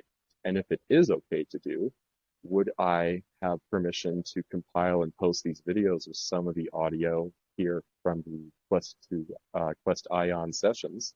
And I guess I'll have to individually contact these others, but also from Charlie Freak and Santos Bonacci and even Darth Vadrius. Like, all of you guys are just absolutely wonderful. And as we've discussed before in the other shows here, we're going to have more technologies ranging from medical life-saving machines like the med beds and similar machines or tech that helps us with the more practical day-to-day life things, so that we can focus on being more creative, learn the truth faster, and not about being instantly gratified, but just expediting the process, because why not? If we can, why not do it? And by doing this, return to our more childlike selves to access that purity within us. Yeah, just sooner or later, because I feel like God really wants me to do everything related to what I mentioned earlier in this way, with the assistance of technology and the emerging improvements of said tech. So I know that was a long, lengthy one, and I've got a second question after that, but I'll free up the mic so that, we can just get the first answer and then, just go from there. So thanks for listening. Yeah, it's a great question. And I would just simply, I 100% am all for that in whatever way that you can figure out and find to do it. I think on AI and those tools available to us, I think the faster that we can find ways to make those tools work for us, the better set we're going to be to create so many wonderful things. So yes, find the tools, find ways to do it. If you want to explain or write or do a like a share screen video kind of thing to share your process and how you do that kind of stuff, I would love that. Because it's something that, you know, we're all learning and figuring out ways to do it. But I'd be happy to share that. And I'm sure other people would be very interested in tactics and strategies and things that you find helpful in doing stuff like that. Because it does make that work so much more feasible. You know, you just have to learn the tools and how to work with them, but they cut out on all of the sort of toil and nitty gritty and, you know, stuff that we shouldn't really have to be spending a lot of time with. And that's what's so exciting about AI in general and the sort of technological advancements where we can move away from the need for toil to where people are just grinding away at things that they don't really want to be spending time doing, but you just have to in order, you typically had to in order to get something done. So if we had the use of this technology to take away from that, whether it's from video editing to cut out, I've been using a little bit in CapCut, the software that I use to cut out on filler words and ums and spaces and things, and it does a pretty good job, which is like, I wish it did a little better job because I still have to go back and kind of check it. But if that kind of thing were seamless and you could just click a button and it automatically cuts out all the spaces and ums and oohs and all of that, I mean, that saves tons of time. So I love that kind of stuff and I love hearing about that kind of stuff. So, yeah, again, I'm all for it. And as far as my work specifically, yes, you don't ever need to ask me permission to use anything. Use it, share it. I'm not interested in like, you know, I mean, a courtesy credit is nice. Like I think it's polite to say where you got something from or give a link or whatever if you make something. But I'm not really interested in accolades or anything like that. I just want to get the message out there. So any which way that you can create stuff to have that reach further and reach a wider audience and reach people that may not be willing to listen to a longer podcast like this, I am all for. And I can't speak for anybody else, but I'd imagine others would feel the same. If someone's truly aligned with getting the message and the truth out there, then they're going to have the same perspective of like, sure, yeah, throwing a little credit on there is polite and it's a nice thing to do to give credit where credit's due. But for the most part, just to get the message out there, that's the main thing. So, so yeah, that's my response to that one, and I'll pass it back. Thanks, brother. I really appreciate that. And yeah, that's what it's all about, is being courteous and polite. And so long as we are using the technology and it is not using us, like that's where I see it actually helping. And it completely dissolves all of these arguments and debunking videos and things I've seen of like, oh, how AI is like straight from the devil and it's like completely satanic. And it's like, well, it's the same as whoever wields the sword, whoever wields a firearm, or whoever is, you know, in control of some type of power. What do they use it for? And it's like it's a never-ending example of just, you can apply it to anything. So it was good to hear that coming from you. And yes, of course, you can't speak for others.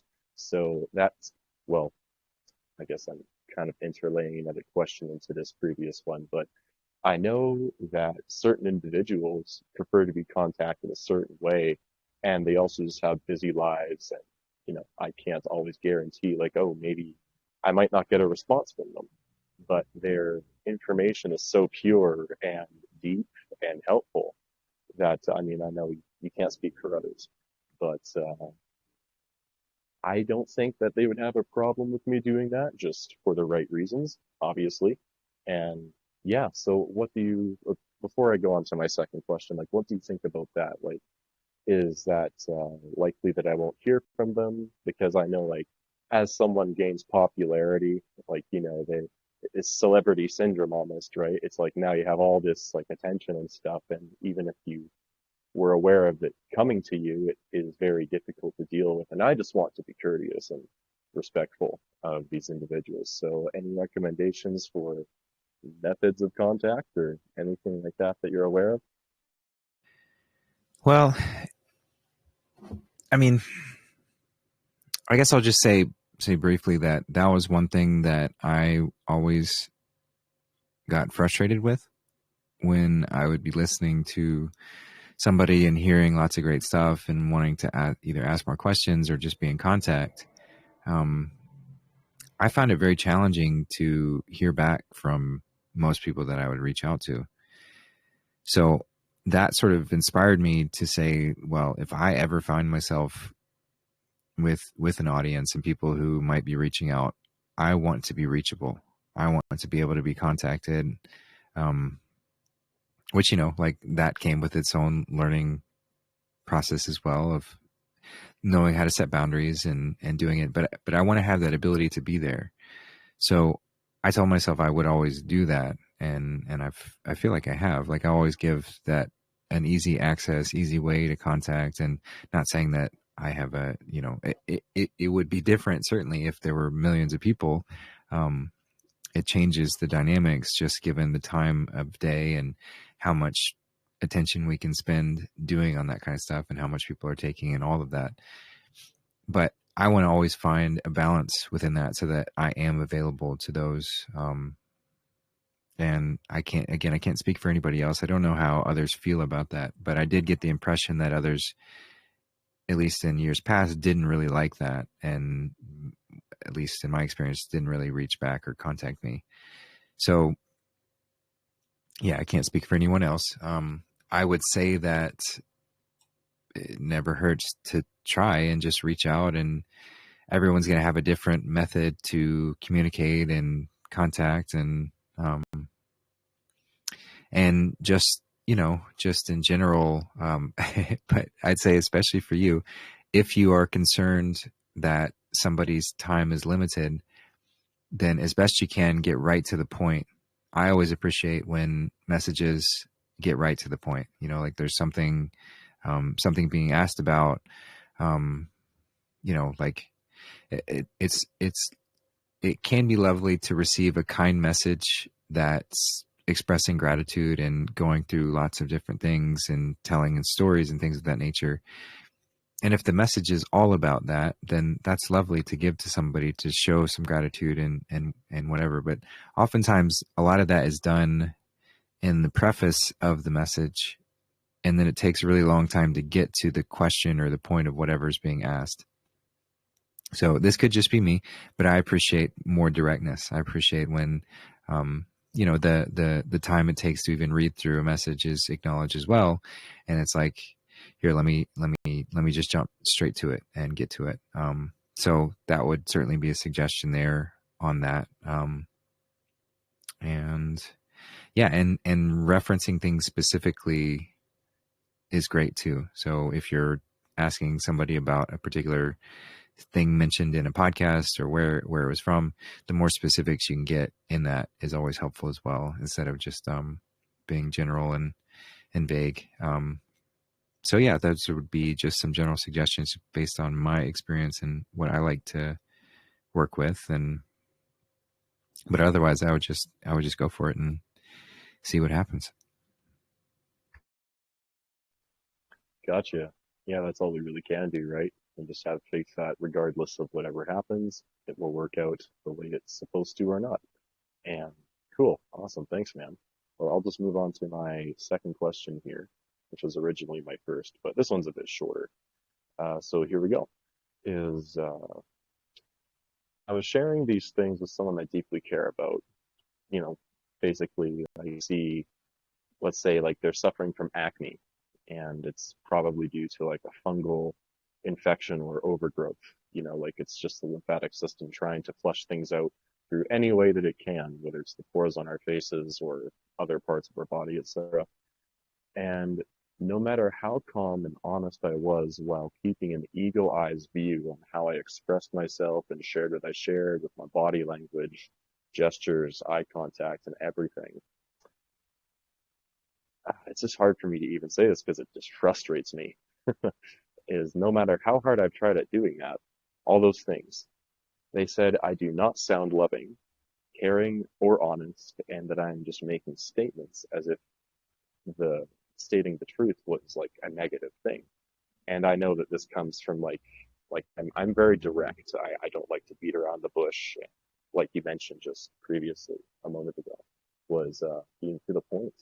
And so how could I? Because my perception of my own perception of awareness, it only goes as far as it can go. So how can I communicate truth more peacefully, passionately, and lovingly to people who are easily fall into using my body language, voice, gestures, and eye contact in a way that prevents any nitpicking and an attempt to distract and change into other subjects that don't matter, that they create in their own minds that have nothing to do with what I was just talking about?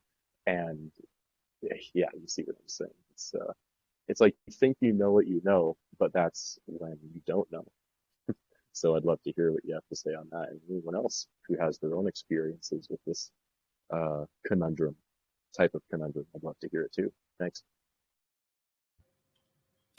Yeah, it's a great question, and one that I'm sure we all can relate with to some degree. And as we've sort of stepped into finding our voice and starting to feel inspired to share the truth that we found,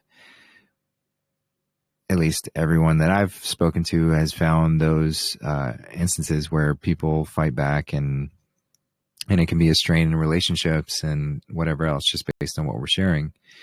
So I'll say first and foremost that this sort of depends on you and your unique way that energy and communication moves through your body and through your human design.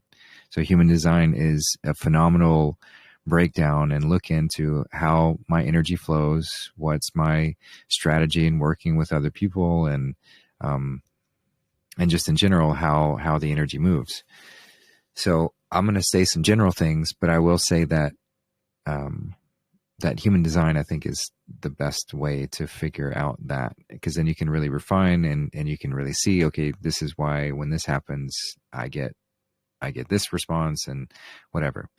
So on that note, and I can only speak from my perspective, but I'm a projector in human design, and my strategy is to wait for the invitation. Now, I think this, my opinion, of course, the strategy works best for projectors, but I do feel like the strategy is helpful for everyone, depending on the circumstances, the situation. So just in general, what does that mean? Wait for the invitation. Well, it means to not be pushy to the extent to where we're trying to force somebody to be with us or hear something. And that can be the motivation oftentimes when we're sharing truth, is like we really want, no matter how good our intention is, we like really get stuck on like, I want somebody to hear this.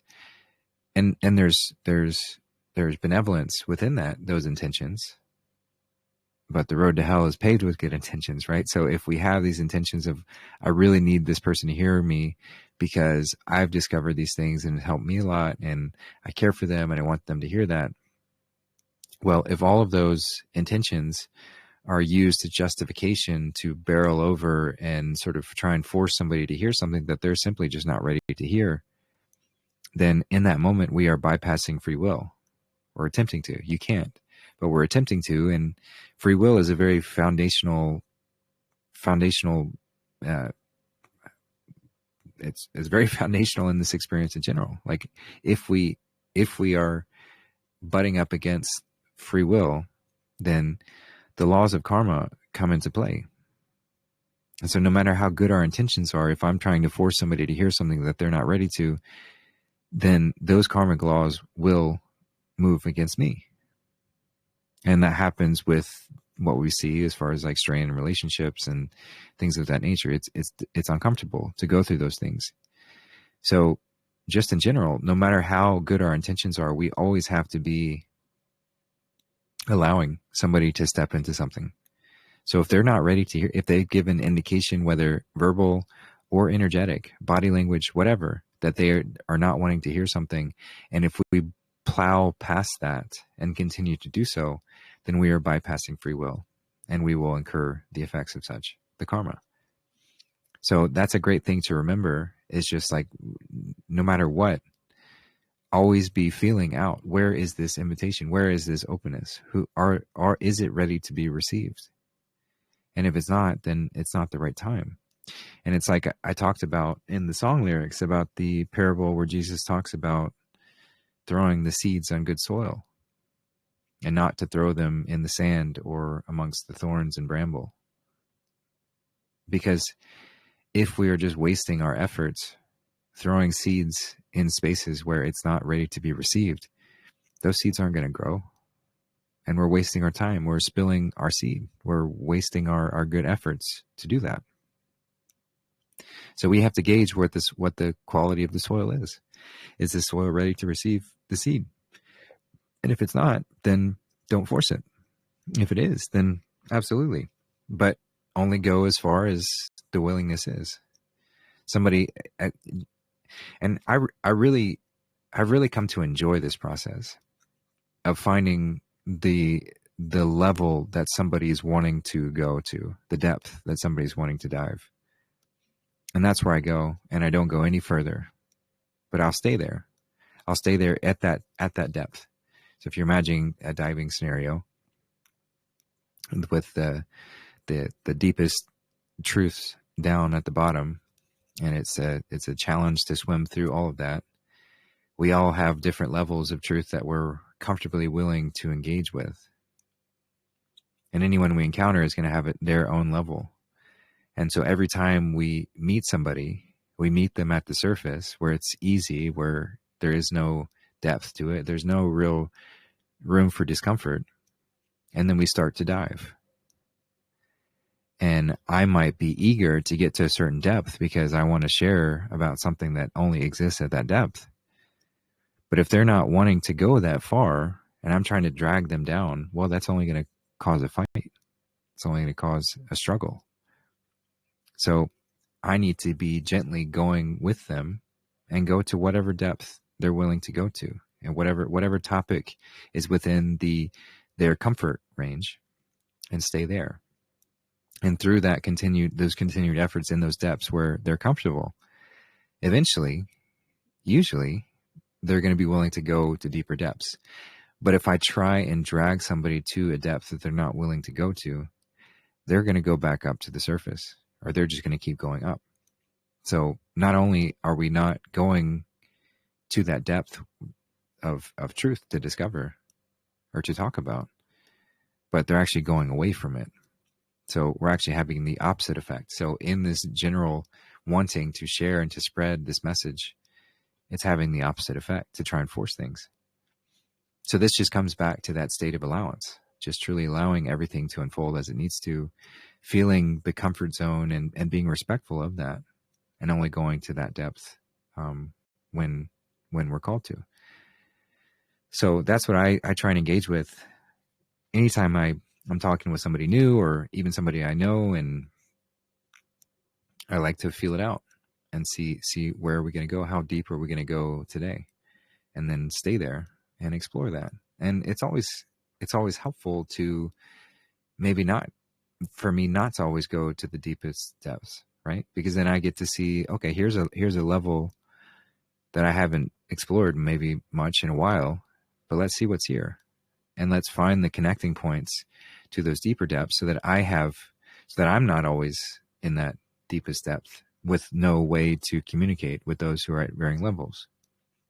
We have our bridges that we can discover, and then through those interactions, we can take those with us to other people who might exist at that level or somewhere in between.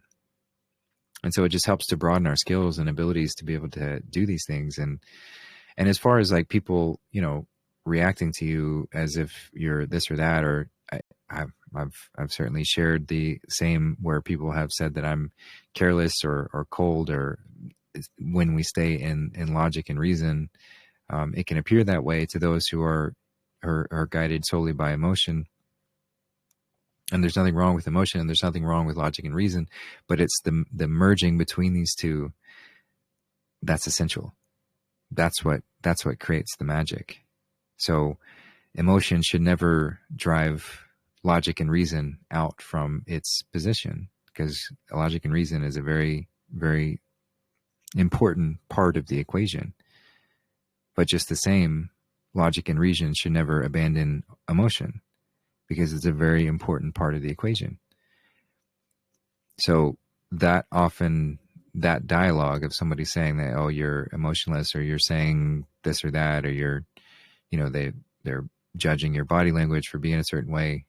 Sometimes even just being confident or having conviction is a threat to somebody who wants to hold on to the lie. So it's even more important in those moments to recognize the strategy of not giving that kind of ammunition for someone to say, oh, well, you yelled at me about this, or you were too difficult to talk to about that, or whatever. And they might still find reasons to say these things anyway. So don't take those things personally. Just know that where you're going is poking at something that they don't want to be discovered, because darkness likes to stay hidden. And so it's lashing out at you, and to note the feedback, note the response and how it's coming across, but don't take it personally, in that it's, you're not doing anything wrong per se, but it could be an invitation to sort of reevaluate strategy and maybe back off from that particular topic, or just say like, hey, like, I like talking about these things, but it's okay if you don't, and we don't have to. And then that can soften the relationship and what's going on within that. And it also depends on whether or not you want to continue spending time with these people. If someone is continually like trying to silence you, basically, for the discomfort that they feel you're bringing by talking about these things, well, at times maybe you'd be okay with doing that out of respect, but at other times it's sort of disrespectful to yourself to continue engaging with that. So it might be an invitation to shift in the relationship, or step away from it. So it all depends. It all varies based on what's happening and how we're moving about. But those are just some general strategies that have helped me, and sort of frameworks to see these things, so that I don't get upset when somebody else gets bothered because I've mentioned something, and so I can just say, okay, we don't have to talk about that. Like, that's okay. This is just what lines that I'll say is like, this is just what I found. This is what I found, and this is what I'm resonating with, but you don't have to, and we can agree to disagree, and that's okay. As long as there's respect there, then the relationship exists. So to always kind of take that edge off, because the truth already has that conviction built into it. So when we state things that are true, it already has that energetic weight to it. So we don't need to add any more to it whatsoever. In fact, we need to find ways to sort of soften the blow of truth. Sometimes you can't, sometimes it just is. But as best we can, to try and navigate that space, so that those are more drawn to going deeper into the topics instead of running away from them. So yeah, I will just leave that one there and pass it back. Oh man, yeah, pardon my French, but you fucking read my mind, Justin. I've not like maybe in your exact voice and tonality or anything like that, but as this was unfolding, as this was happening, I was thinking about all this. I'm like, I'm so aware of how free will works, and the moment that you really are starting to be too pushy, you are pretty much infringing on someone's free will, and you're trying to, not for any evil purposes or anything like that, but you're trying to change them. And as that saying goes, is that, we should love ourselves and others as they are. And man, this is, it's funny how like you actually pretty much did read my mind or whatever, but it's still difficult for me to express this, because this is so incredibly frustrating, because I feel that when I'm trying to soften the truth or make it more yeah, whatever, soft, is that I am now artificially modifying it from what it originally was. And it is not my place to try to judge others and say, oh, this is like the type of information that you can process and not process. But if I modify it, even just a little bit too much, I'm now actually not telling the truth because it's not the way it actually is. You know what I mean? So, for example, I was watching, highly recommend this movie. It's the best movie that I have seen in a long time, and it will scare you. It scared me. It actually made it difficult to sleep for a couple of nights. Nosferatu. I recommend everybody watches that movie because it was one of the most in your face, like, I don't think the one who directed the movie is part of the cult or the elite or the whatever, but it's just, oh, I feel like I'm going to spoil it if I even describe it just a little bit too much. So watch that movie, guys. There's so much in there artistically, spiritually, what it has to do with legalese and the law and trickery. All of that stuff was wrapped into it so well. So I watched this movie, right? And the one I watched it with, I was so excited from like what I saw. Like I was kind of scared shitless, but at the same time, I was like, oh, like I don't even know where to begin to start like even like asking like what did they see? Like did you see what I saw? Like you know, like when something is experienced at the same time and you're just kind of like looking at the other person like, did they see what I just saw too? And you have to be careful. You have to like make sure that you're not coming off as too excited. And that's my struggle with this whole, you know, well, seed retention thing is that when we're retaining our oil or our sacred life force, we become stronger. We become more confident. We become more expressive and artistic and creative. And it can almost come off as aggressive. So right after that movie ended, I was like, oh my God, like I was literally bursting with the desire to share and receive, you know, everything. So it was almost like being a baby who doesn't know how to speak yet and is just trying to like, it's not like, look at me and give me attention, but it's like, oh my God, like I have something to say and not only something to say, I think you maybe saw it too, but it's so much all at once that, it's like it paralyzes you pretty much. And then when you go to try, it just comes out completely, uh, I guess, wrong or aggressive or something.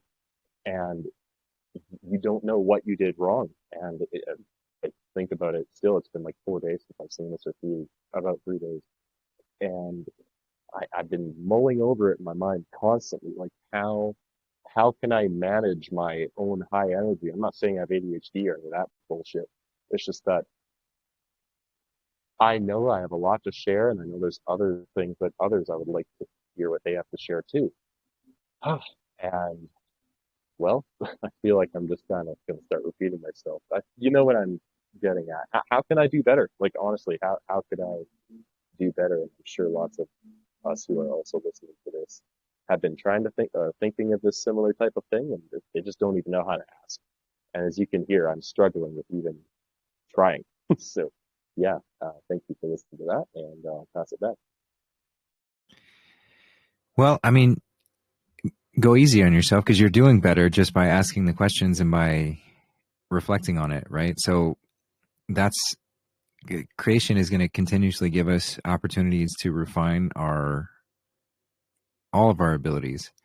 So taking what happened in this scenario and looking at it and seeing from it and then growing from it. And like I said, it's going to be pretty nuanced. Like I can't say with certainty what to do in that scenario or how best to move because there's a lot of dynamics at play. You know, I don't know about the relationships. I don't know, you know, the what's going on within it. And we don't need to get into all of that, but I'm just saying there's a lot more at play, which is again, why something like human design can be really helpful to see the inner workings of these two energy bodies and how they connect with each other. And am I exposed? Like, why am I getting this reaction? But then also within that paradigm, there's people who are living their true self, and there's people who are living in their shadow. They're not self. So that comes into play as well. And we do kind of have to be like, I can't make decisions for anybody else and how they react to me. Only thing I can control is my reaction or my response to what's happening. And if someone is continuously uncomfortable with things that I share or how I show up, sure, there's feedback that I can consider of maybe mitigating certain things. But at a certain point, it's like, is this individual even, are we compatible? Are we compatible to even be around each other and to do these things? Because I don't want to have to, just speaking from my own experience, I don't want to have to stifle what I have to say. You know, I need an outlet in order to get the things out that I have to say. I lived a whole life, 30 years, stifling my voice, not saying what I truly thought, and just keeping it all to myself. And that was so exhausting, stifling. And so when I finally stopped, and that's why I love like the online space, because even if nobody's listening, at least I have a space to do it. So I started with a YouTube channel and had like 50 subscribers, and that was all there was to it. But I still had a space to where I could share openly, and I didn't really care who listened. And so that's just kind of evolved into a space to where it's like, I know that whomever is here is choosing to be here. Nobody has to be. I'm not requiring anybody. So if somebody gets upset based on what I'm sharing, then okay, well, you don't have to be here. There's no requirement. So it just takes away that edge from anyone to have that feeling of like they're being forced to hear something. So then I have the freedom to express and to share whatever it is without needing to feel like I've got to dance around somebody else's feelings. So I love having this as an outlet. So I maybe suggest looking into something and something similar and doing stuff like that. And then when we're in shared spaces, then we can have a little bit more grace for others because we've got an outlet to be able to share fully. So then if you're still choosing to participate with somebody who feels uncomfortable with the things that you share, you don't feel like you don't have any way to do that.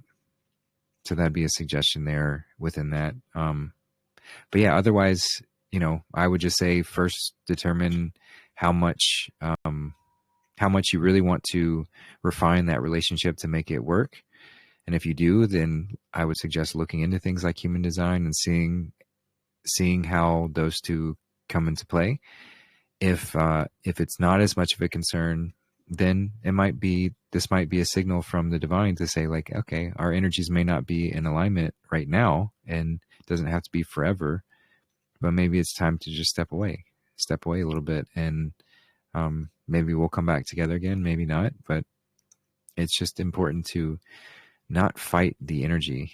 Like everything in society is all about like, oh, you've got to be this way, and you got to force things to work and make things happen a certain way, and you feel guilty if you don't. And it's like, no, we need to trust the flow of energy, trust the movement, trust the astrological shiftings and the seasons that happen within our lives, and when we come together and when we can step away, and just be kind throughout all of it. And you can kindly separate just as you can kindly come together.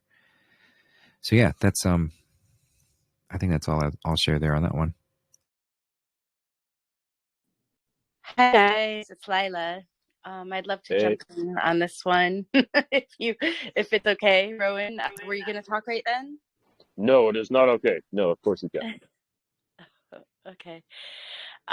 Okay, good. Hi. I just I missed most of the show because I've been out at the doctor, but here I am.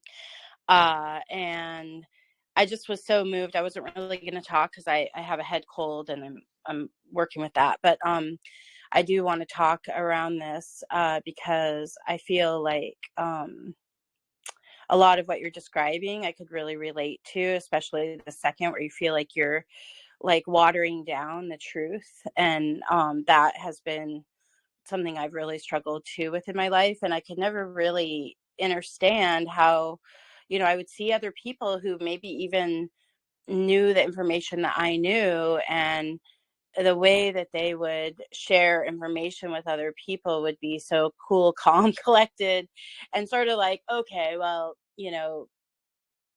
we can all have our own, agree to disagree kind of thing. And I'd be like, but it's not the truth, like for instance, vaccines, like there's a lot that we don't know. There's a lot of misinformation, obviously. But ultimately there's been a lot proven at this point so that we know some fundamental truths are there.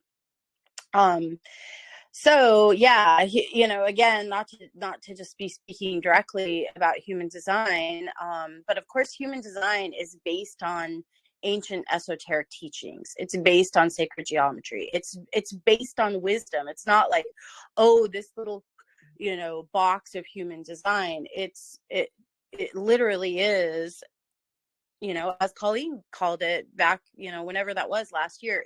I believe that it's God's design. And so all of these things are very valid.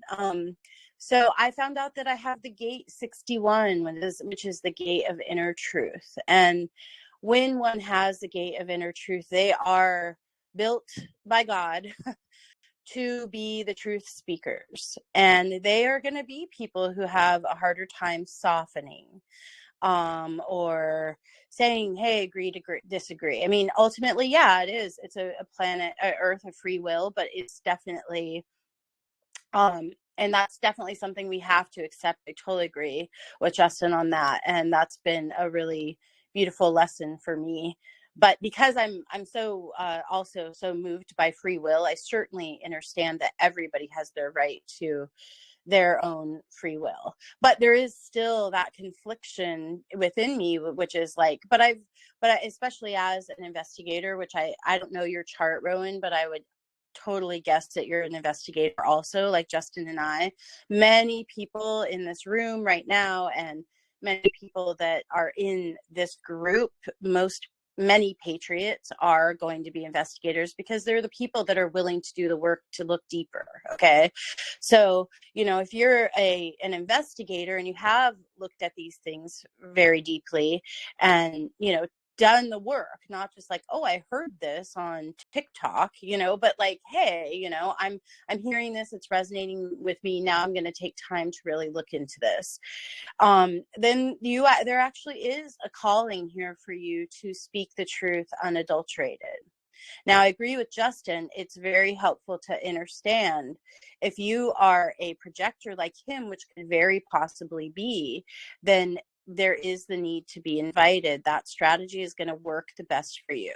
You're going to hook up with the right people that you're meant to by being invited. And that can be done in a passive way, like Justin has done, by creating his own channel, your own space, whatever that looks like, to say what you need to say and move it, especially if you have the throat motor defined. So if your throat motor is colored in and it's moving energy, it needs to be said by you.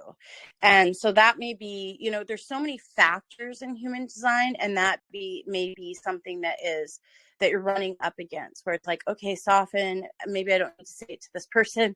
But the truth is that especially if you have the throat motor and other things in the design, like the gate 61, those are going to be continuously pushing within you to say, tell the truth, say it with your voice. And then you could be somebody like me who has, for instance, a reincarnation that is meant here to question, to wake people up. Like, Justin is the incarnation cross of rulership. That is a very different incarnation cross than mine.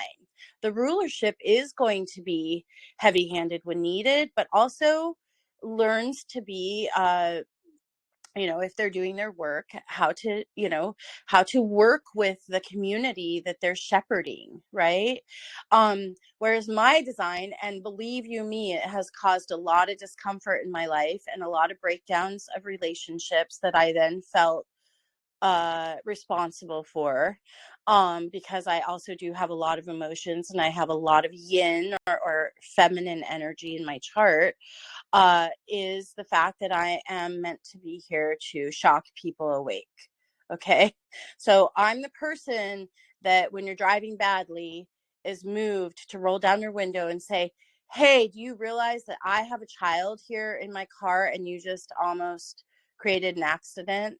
Right? That nobody feels comfortable with that, but there's an impetus from God that moves through somebody who has a cross of shock, and a few others, the cross of the clarion, the cross of rebellion, where we are really meant to be here to wake people up. And it's not comfortable. And it's often, depending on the rest of the chart, something that isn't even cerebral. It literally comes from the spleen and the gut in the moment, and has to move through your body. Sometimes I will be saying something to somebody and it doesn't even register in my brain what's being said. It's literally moving from my deep intuition and an impetus to, this has to be said.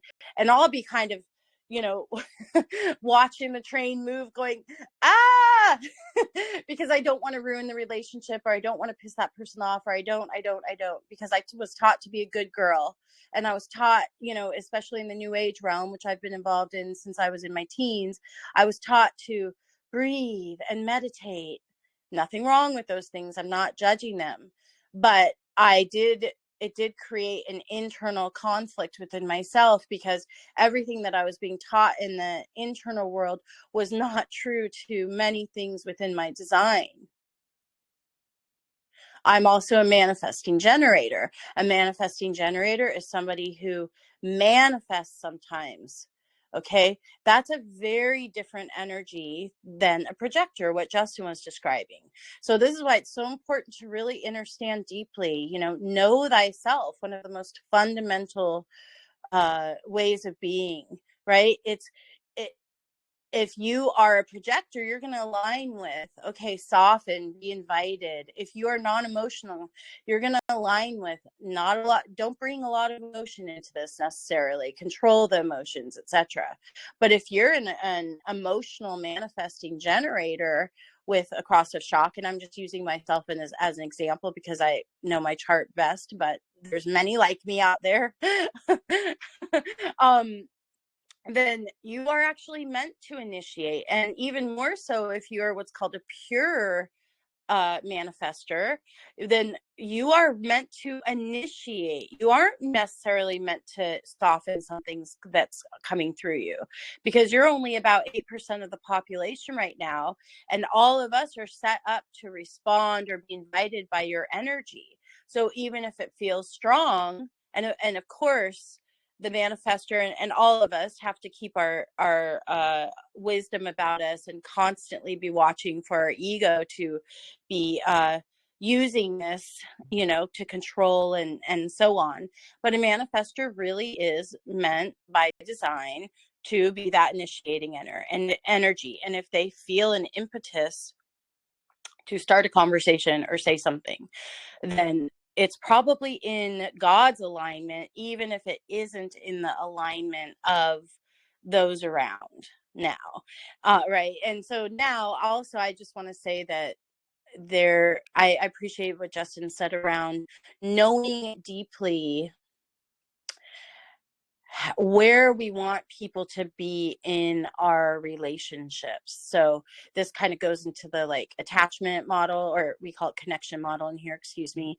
So in regular psychology, it's called attachment theory model. And so also, yes, if we find that we can't be who we are meant to be. So say you look at your chart, and do you know your chart, Rowan? That would actually be very helpful if you do know it.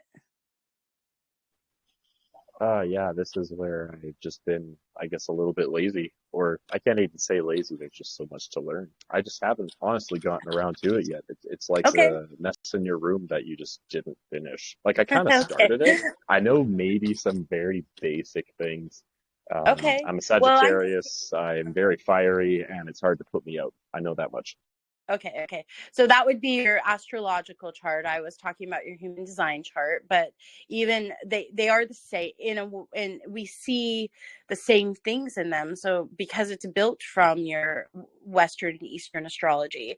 So the fact that you're saying that you're fiery, etc., I can relate. I'm an Aries in Western astrology, and then I'm also a manifesting generator. So that it does tend to have a little bit more fire behind it.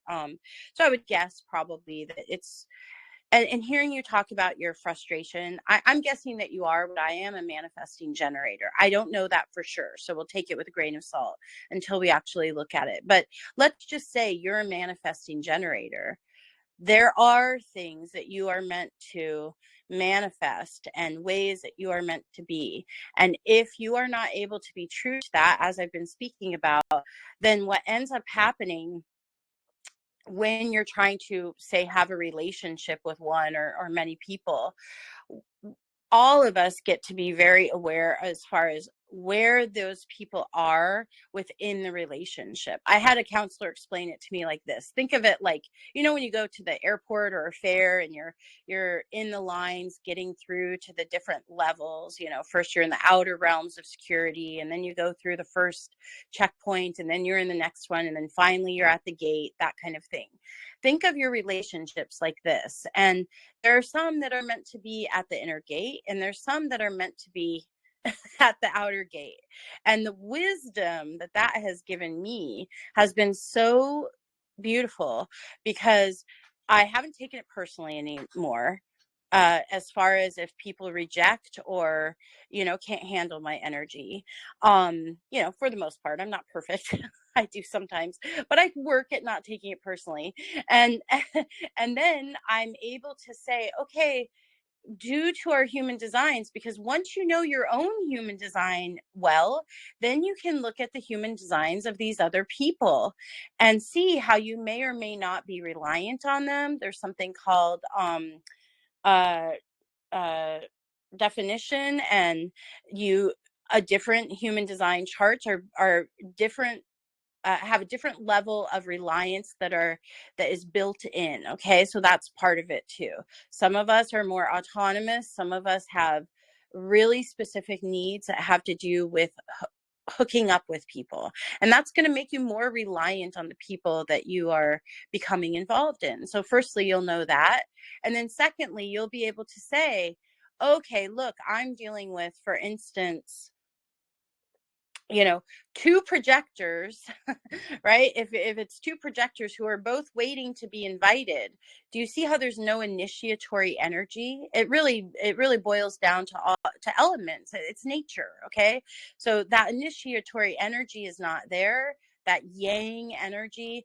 And then therefore, what's going to happen here? Two projectors oftentimes just with each other are going to start feeling frustrated or really actually bitter, because the initiatory energy isn't in there. Okay, vice versa, if we have two manifesting generators, like possibly like you and I, there'd be a lot of initiatory energy, but we might eventually become frustrated, say if we are working on a project with each other, because there's a lot of initiatory and backup energy. But we can become frustrated if we don't have maybe a wonderful little projector in there to project it out, and we're not being able to meet enough people, meet the needs of our voice or whatever it is that we need to say. So see, we were all designed to fit together in this really beautiful way. And the awareness of your design, in my opinion, not to be a cultist about it, because remember, we don't think of human design as box or a something that you need to, a religion or anything like that, a dogmatic system. Even we call it a grand experiment. So these things are just based on lots of observation over years, probably thousands of years, maybe more, so this reality of putting people in the right place. So if you have a situation where you are continuously feeling like you're and excuse me, I was coming out of the doctor's office, so I didn't hear everything that you said, but I heard most of it. But if you have a situation where you feel like you're not being able to be your true self, these are some of the reasons that may be the case. And I hope that that's helpful to you. Yeah, no, that was wonderful. Thank you for sharing that. It's, yeah, like, well, I think we're having quite a synchronistic moment right here. Is that, yes, I feel pretty much, well, that the truth should not be watered down ever. And I loved your example about basically I might be miswording you, but you'll know what I mean, is when you have two manifestors or two projectors and both are waiting for the invitation. That's a whole set of problems that I don't even know if I've experienced that type of frustration. I mean, I know that it's frustrating dealing with waiting to be invited from someone who is not a projector like that. But that's an interesting scenario to even think about is, two projector manifestors waiting to be invited and no one invites the other, then nothing happens. So, Yeah, yeah. Justin can probably speak to that. But I do want to say, if you have the gate 61, it's true for you that nothing should be watered down. Okay. And that was the beauty for me, because I was also, as such a strong energy, moving a lot of, let's say, amperage through my chart. Like there was that conviction in there for me. And that's what I'm here to do. But you know what? That's not true for other people. There's other people, like, for instance, there's an incarnation that's called the incarnation cross of laws. Okay. That's somebody that moves very slowly to change things after they're convinced that it's meant to be changed. Okay. So these are probably a lot of people that, even the, not non-corrupt lawmakers and that kind of thing. There are people that are meant to say, okay, to each their own, or, or even to have the pay. Oh, and this is the other thing I wanted to say. Also study Steiner. Okay. He has amazing works on teaching beings how to be with each other. And one of them is that there is and I've said this before, so forgive me if people have heard this, but I keep coming back to it. And in my own life, it's like one of his main teachings around consciousness is that a conscious person who is wise has the ability to read the room, to read the room of the environment that they're in and the environment of the beings that they're dealing with. And if somebody is, in such a state of cognitive dissonance that they're not going to hear you, then it is wise from Shiner's perspective to be able to read the room and know that. And then you're probably either going to titrate information and slowly, introduce them to these things. You may choose not to involve them, again, closely in the inner gates, the inner sanctum. There's a lot of awareness around being able to gauge this with people. And of course, we don't want to be doing it out of ego. We want to be doing it out of a wise, balanced, non-egoic place. So that's also true. So those people that do that, they're going to be teachers, people with these crosses that are more slow going and very, very patient. Okay. That's not my energy. All right. That's very possibly not your energy. When people are fiery, they're here, for lack of a better term, to burn it all down to the ground. Okay. That doesn't mean that we do it without wisdom, but there are times when people's belief systems, or in a moment, someone needs to be that energy of fire needs to move through a situation to wake somebody up. And that's our job, to work enough on ourselves to handle it wisely. Okay. And to connect so much, be doing your yoga, have your body so open that you're a conduit to God, so that it moves through you instead of it being something that you're doing, right?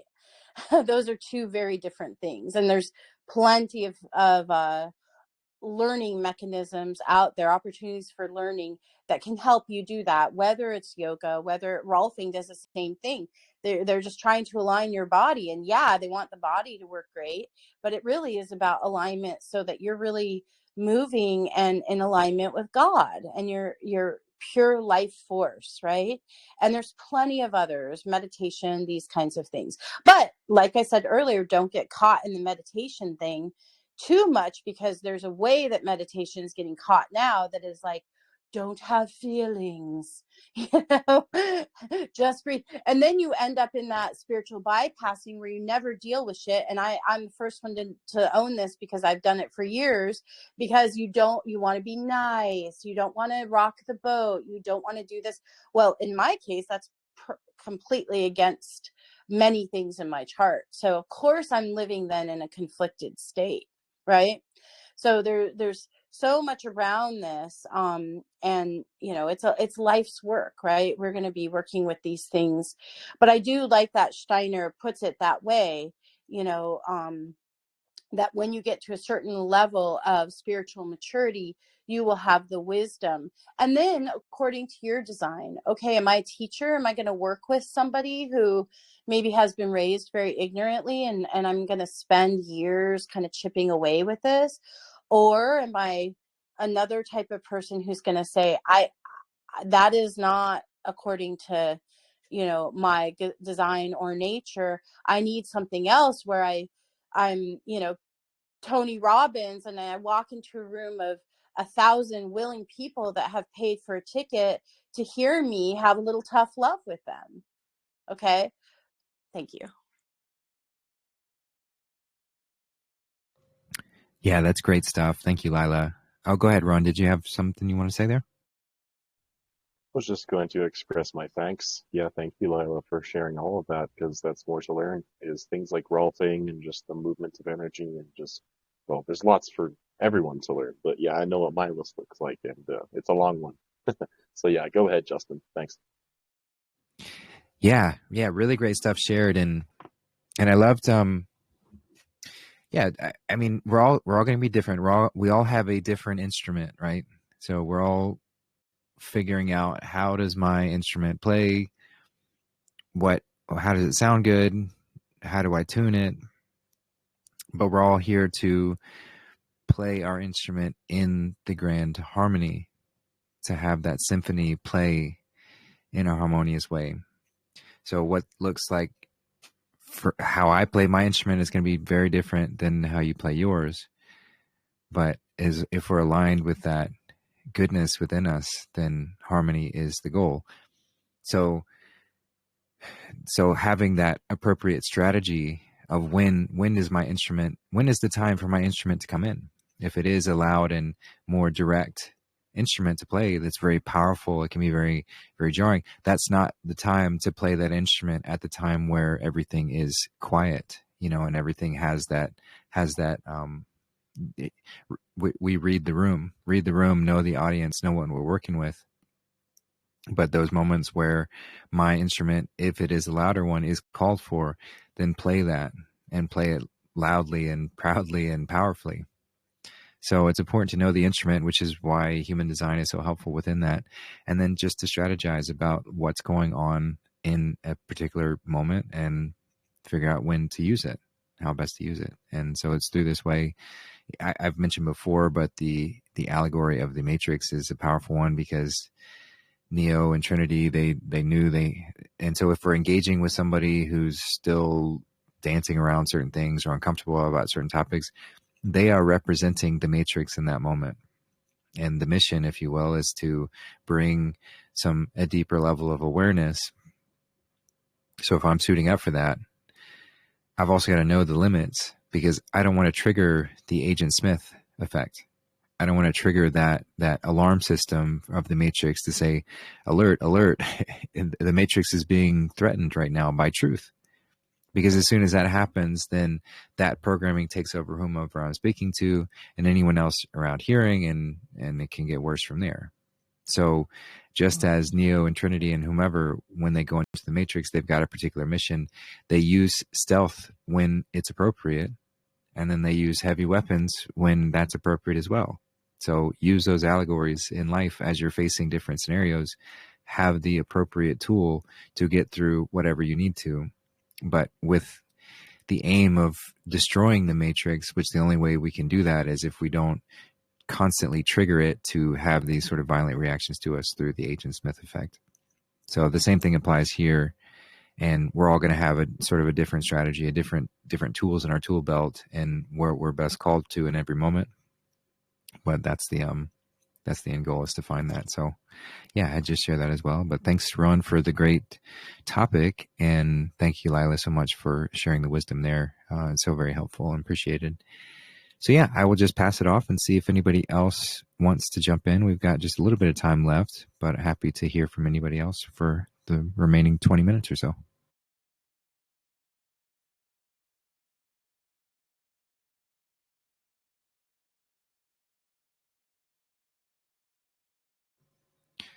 All right. Well, I don't think there's quite enough time to get into a big topic. I've got one question left, but I think I'm going to save it for next week. It would be a bit more to get into. So again, just want to ask and see if anyone else wants to cover anything or even just share some closing comments before we start wrapping up today.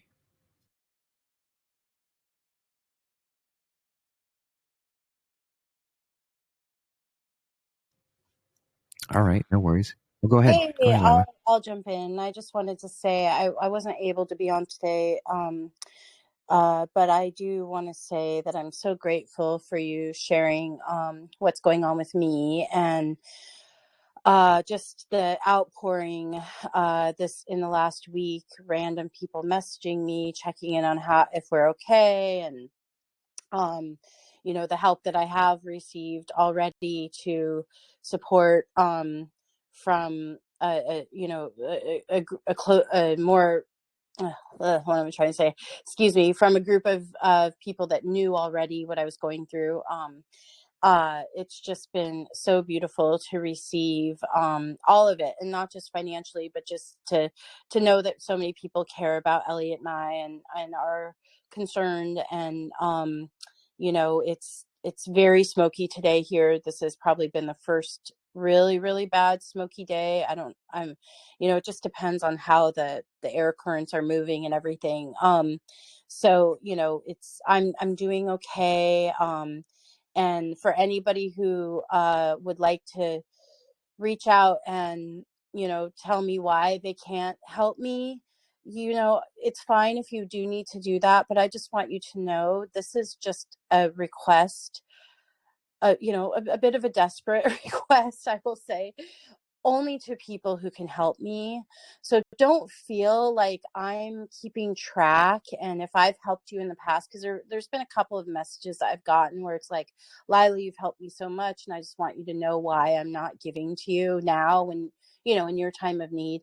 There is no need for that guilt energy. Okay. Like I know intimately for a lot of you what you have on your plates, and it took a lot of actually support to say reach out to the community, because I know so intimately what so many people are going through, and I don't want to put another weight on. I already feel like I've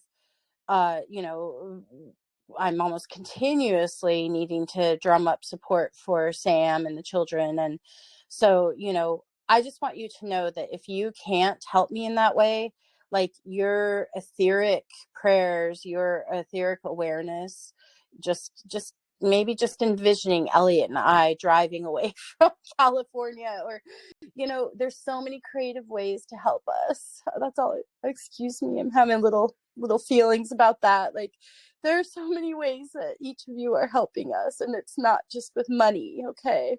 So just know that I appreciate it, but also it's not even worth the waste of time to feel like, if you do feel like you need to send me a message and let me know why you're not helping me. I'm not paying attention to that. I'm not paying attention to I'm not keeping track. I'm not keeping a tally of who, what, when, where. And if I've helped you in the past, that has nothing to do with if you can help me now. Okay.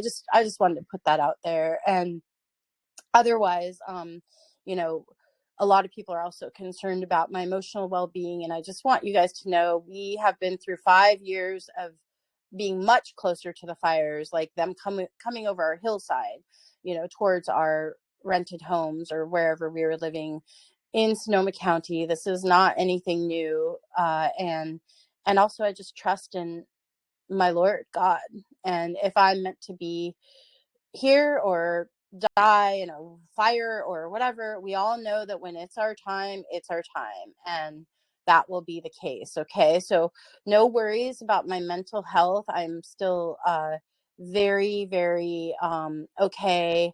And I appreciate the messages asking about that, but I just want you guys to hear my voice and know that whatever happens, will be fine. And this is really nothing new compared to anything that has gone on for me as a single mom in the last 13 years. So, don't worry about us. What's that saying? Worrying is a way of praying for what you don't want, so I ask, for myself, I'm trying to hold myself to a really high standard of not worrying. And I'm asking all of you who are just such beloved members of my community, that if you are going to think of us, to please think of us in a way that's going to ultimately be helpful, which is with hope and support and love, and not those lower frequencies of guilt or worry or things like that. Thank you so much, Justin.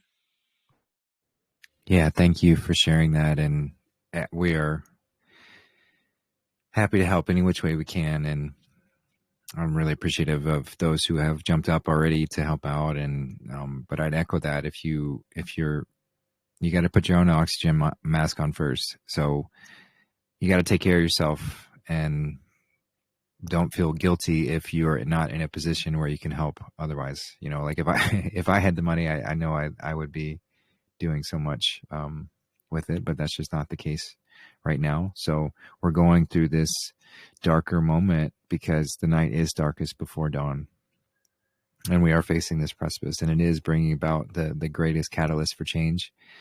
But change is not always easy. In fact, change is never easy. And so this is challenging. This is challenging for all of us. But I trust that if we hold each other and help support each other through this, we'll get through this beautifully. And then these memories of times like this will be such a distant thing, and we'll laugh about them, and we'll be creating just a beautiful heaven on earth.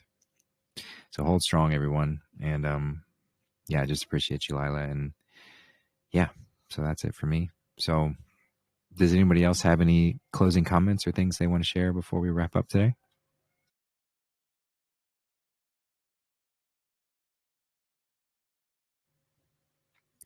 All right. Well, what I'm going to do is just share the lyrics to the song that I'm going to close this out with. So another one by Fleet Foxes. This is so both of the songs I shared earlier were from this album, Helplessness Blues. So this is the self-titled song, Helplessness Blues. And it says, I was raised up believing I was somehow unique, like a snowflake distinct among snowflakes, unique in each way you can see. And now after some thinking, I'd say I'd rather be a functioning cog in some great machinery, serving something beyond me. So this is kind of we're finding the balance between our unique, individual, beautiful, vibrant way that we show up, but also recognizing that we are connected to all of it. So I see this as sort of reframing the foundation instead of framing it around the separated instance, but moving it back to the connected. So having the connection be the foundation, having her be the foundation, because she is connected to all. And then we can express in those unique ways, but that unique expression will never lead to harm of another, because when we have connection as our foundation, that means we're always serving goodness, because goodness is always connected. So it continues, but I don't know what that will be. I'll get back to you someday. Soon you'll see. What's my name? What's my station? Oh, just tell me what I should do. So sort of asking God, like, where should I be within this? How can I help? I don't need to be kind to the armies of night that would do such injustice to you. So the armies of darkness that would do such injustice to you, God, goodness, or bow down and be grateful and say, sure, take all that you see. So sort of, I see examining the misconceptions that people have around Christ being a pushover. We're not here to just be pushovers either. To the men who move only in dimly lit halls and determine my future for me. So examining sort of the darker state of society and what we've fallen into, and the men who move only in dimly lit halls, who operate in the shadows. And I don't know who to believe. I'll get back to you someday. Soon you will see. If I know only one thing, it's that everything that I see of the world outside is so inconceivable, often I barely can speak. So it's very overwhelming. Yeah, I'm tongue-tied and dizzy and I can't keep it to myself. What good is it to sing helplessness blues? Why should I wait for anyone else?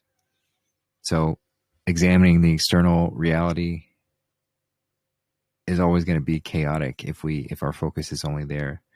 So this is kind of going through that process of recalibrating and coming back to starting within, building that foundation within, so that we're no longer tongue-tied and dizzy. What good is it to sing the helplessness blues? Why should I wait for anyone else? So to just cry and focus on the problem instead of addressing the solution, and that solution starts within. And I know you will keep me on the shelf. I'll come back to you someday soon myself. So I know you'll keep me on the shelf, perhaps talking to God, because God's always waiting for us to step into ourselves. I'll come back to you someday soon myself. If I had an orchard, I'd work till I'm raw. If I had an orchard, I'd work till I'm sore. And you would wait tables and soon run the store. Gold hair in the sunlight, my light in the dawn. If I had an orchard, I'd work till I'm sore. Someday I'll be like the man on the screen. So the man on the screen, maybe that's referring to like that Christ essence, the hero in the story. Someday I'll be the hero in my own story. When we learn to step into our full self, that's stepping in as the Christ. Is saying I'm no longer willing to be the side character or the ones that are brushed aside. I want to be the hero. And then when we're all heroes in our own story, then it has the greatest potential for creating the most wonderful experience possible. So if I had an orchard, I'd work till I'm sore, maybe referring to the trees and how the tree is such a spiritual symbol for us, or could be referring to being a producer of good fruit. As Jesus said, you shall know them by their fruit. So focusing on that and learning to cultivate and grow the good fruit. So yeah, it's a cool song, Helplessness Blues. So I'm going to play this one out, and then I'm just going to close out when we do. So I just want to reiterate and say thank you for everyone for being here today. Really appreciate everyone for tuning in, for asking questions and just being a part of this. So we'll continue next week, hopefully on Thursday. I will be in DC over the weekend and then coming back next week after the inauguration. So I'll report back on how that goes. If anyone else is going to be there, let me know. It'd be fun to meet up. And should be a good time. So Hey, Justin, yeah, go ahead. I just want to pop in and say, have an amazing time. It's so cool. Whoever is going, it's going to be awesome to sit and watch from afar. Maybe I'll see you on camera. You never know. But that'd be so cool. That, just knowing that you guys are going. Have a wonderful time. All right. I love you so much. Have an amazing trip. Everybody else is on this call. Have a beautiful time. All right. So excited to hear about it afterwards. Yeah, thanks, Tracy. I appreciate that. I love you too, and we'll definitely report back. I'll do my best to represent anyone else who can't go, including you. And yeah, it should be a fun experience.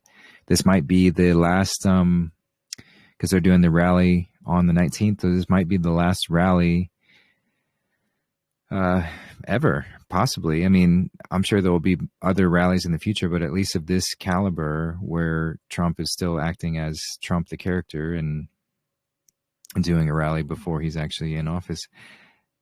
Not that the office is real, and not that he's actually going to be president, nor has he been president, but all that stuff on the surface level. So yeah, it'll be interesting, momentous occasion, and I'm sure there will be a lot of people there. So just like January 6th was a powerful moment. I don't know how many people were there, but certainly over 1 million. I'm sure this one will be similar in caliber and scale. So it'll be fascinating to be a part of. So thank you for that, and I will definitely report back.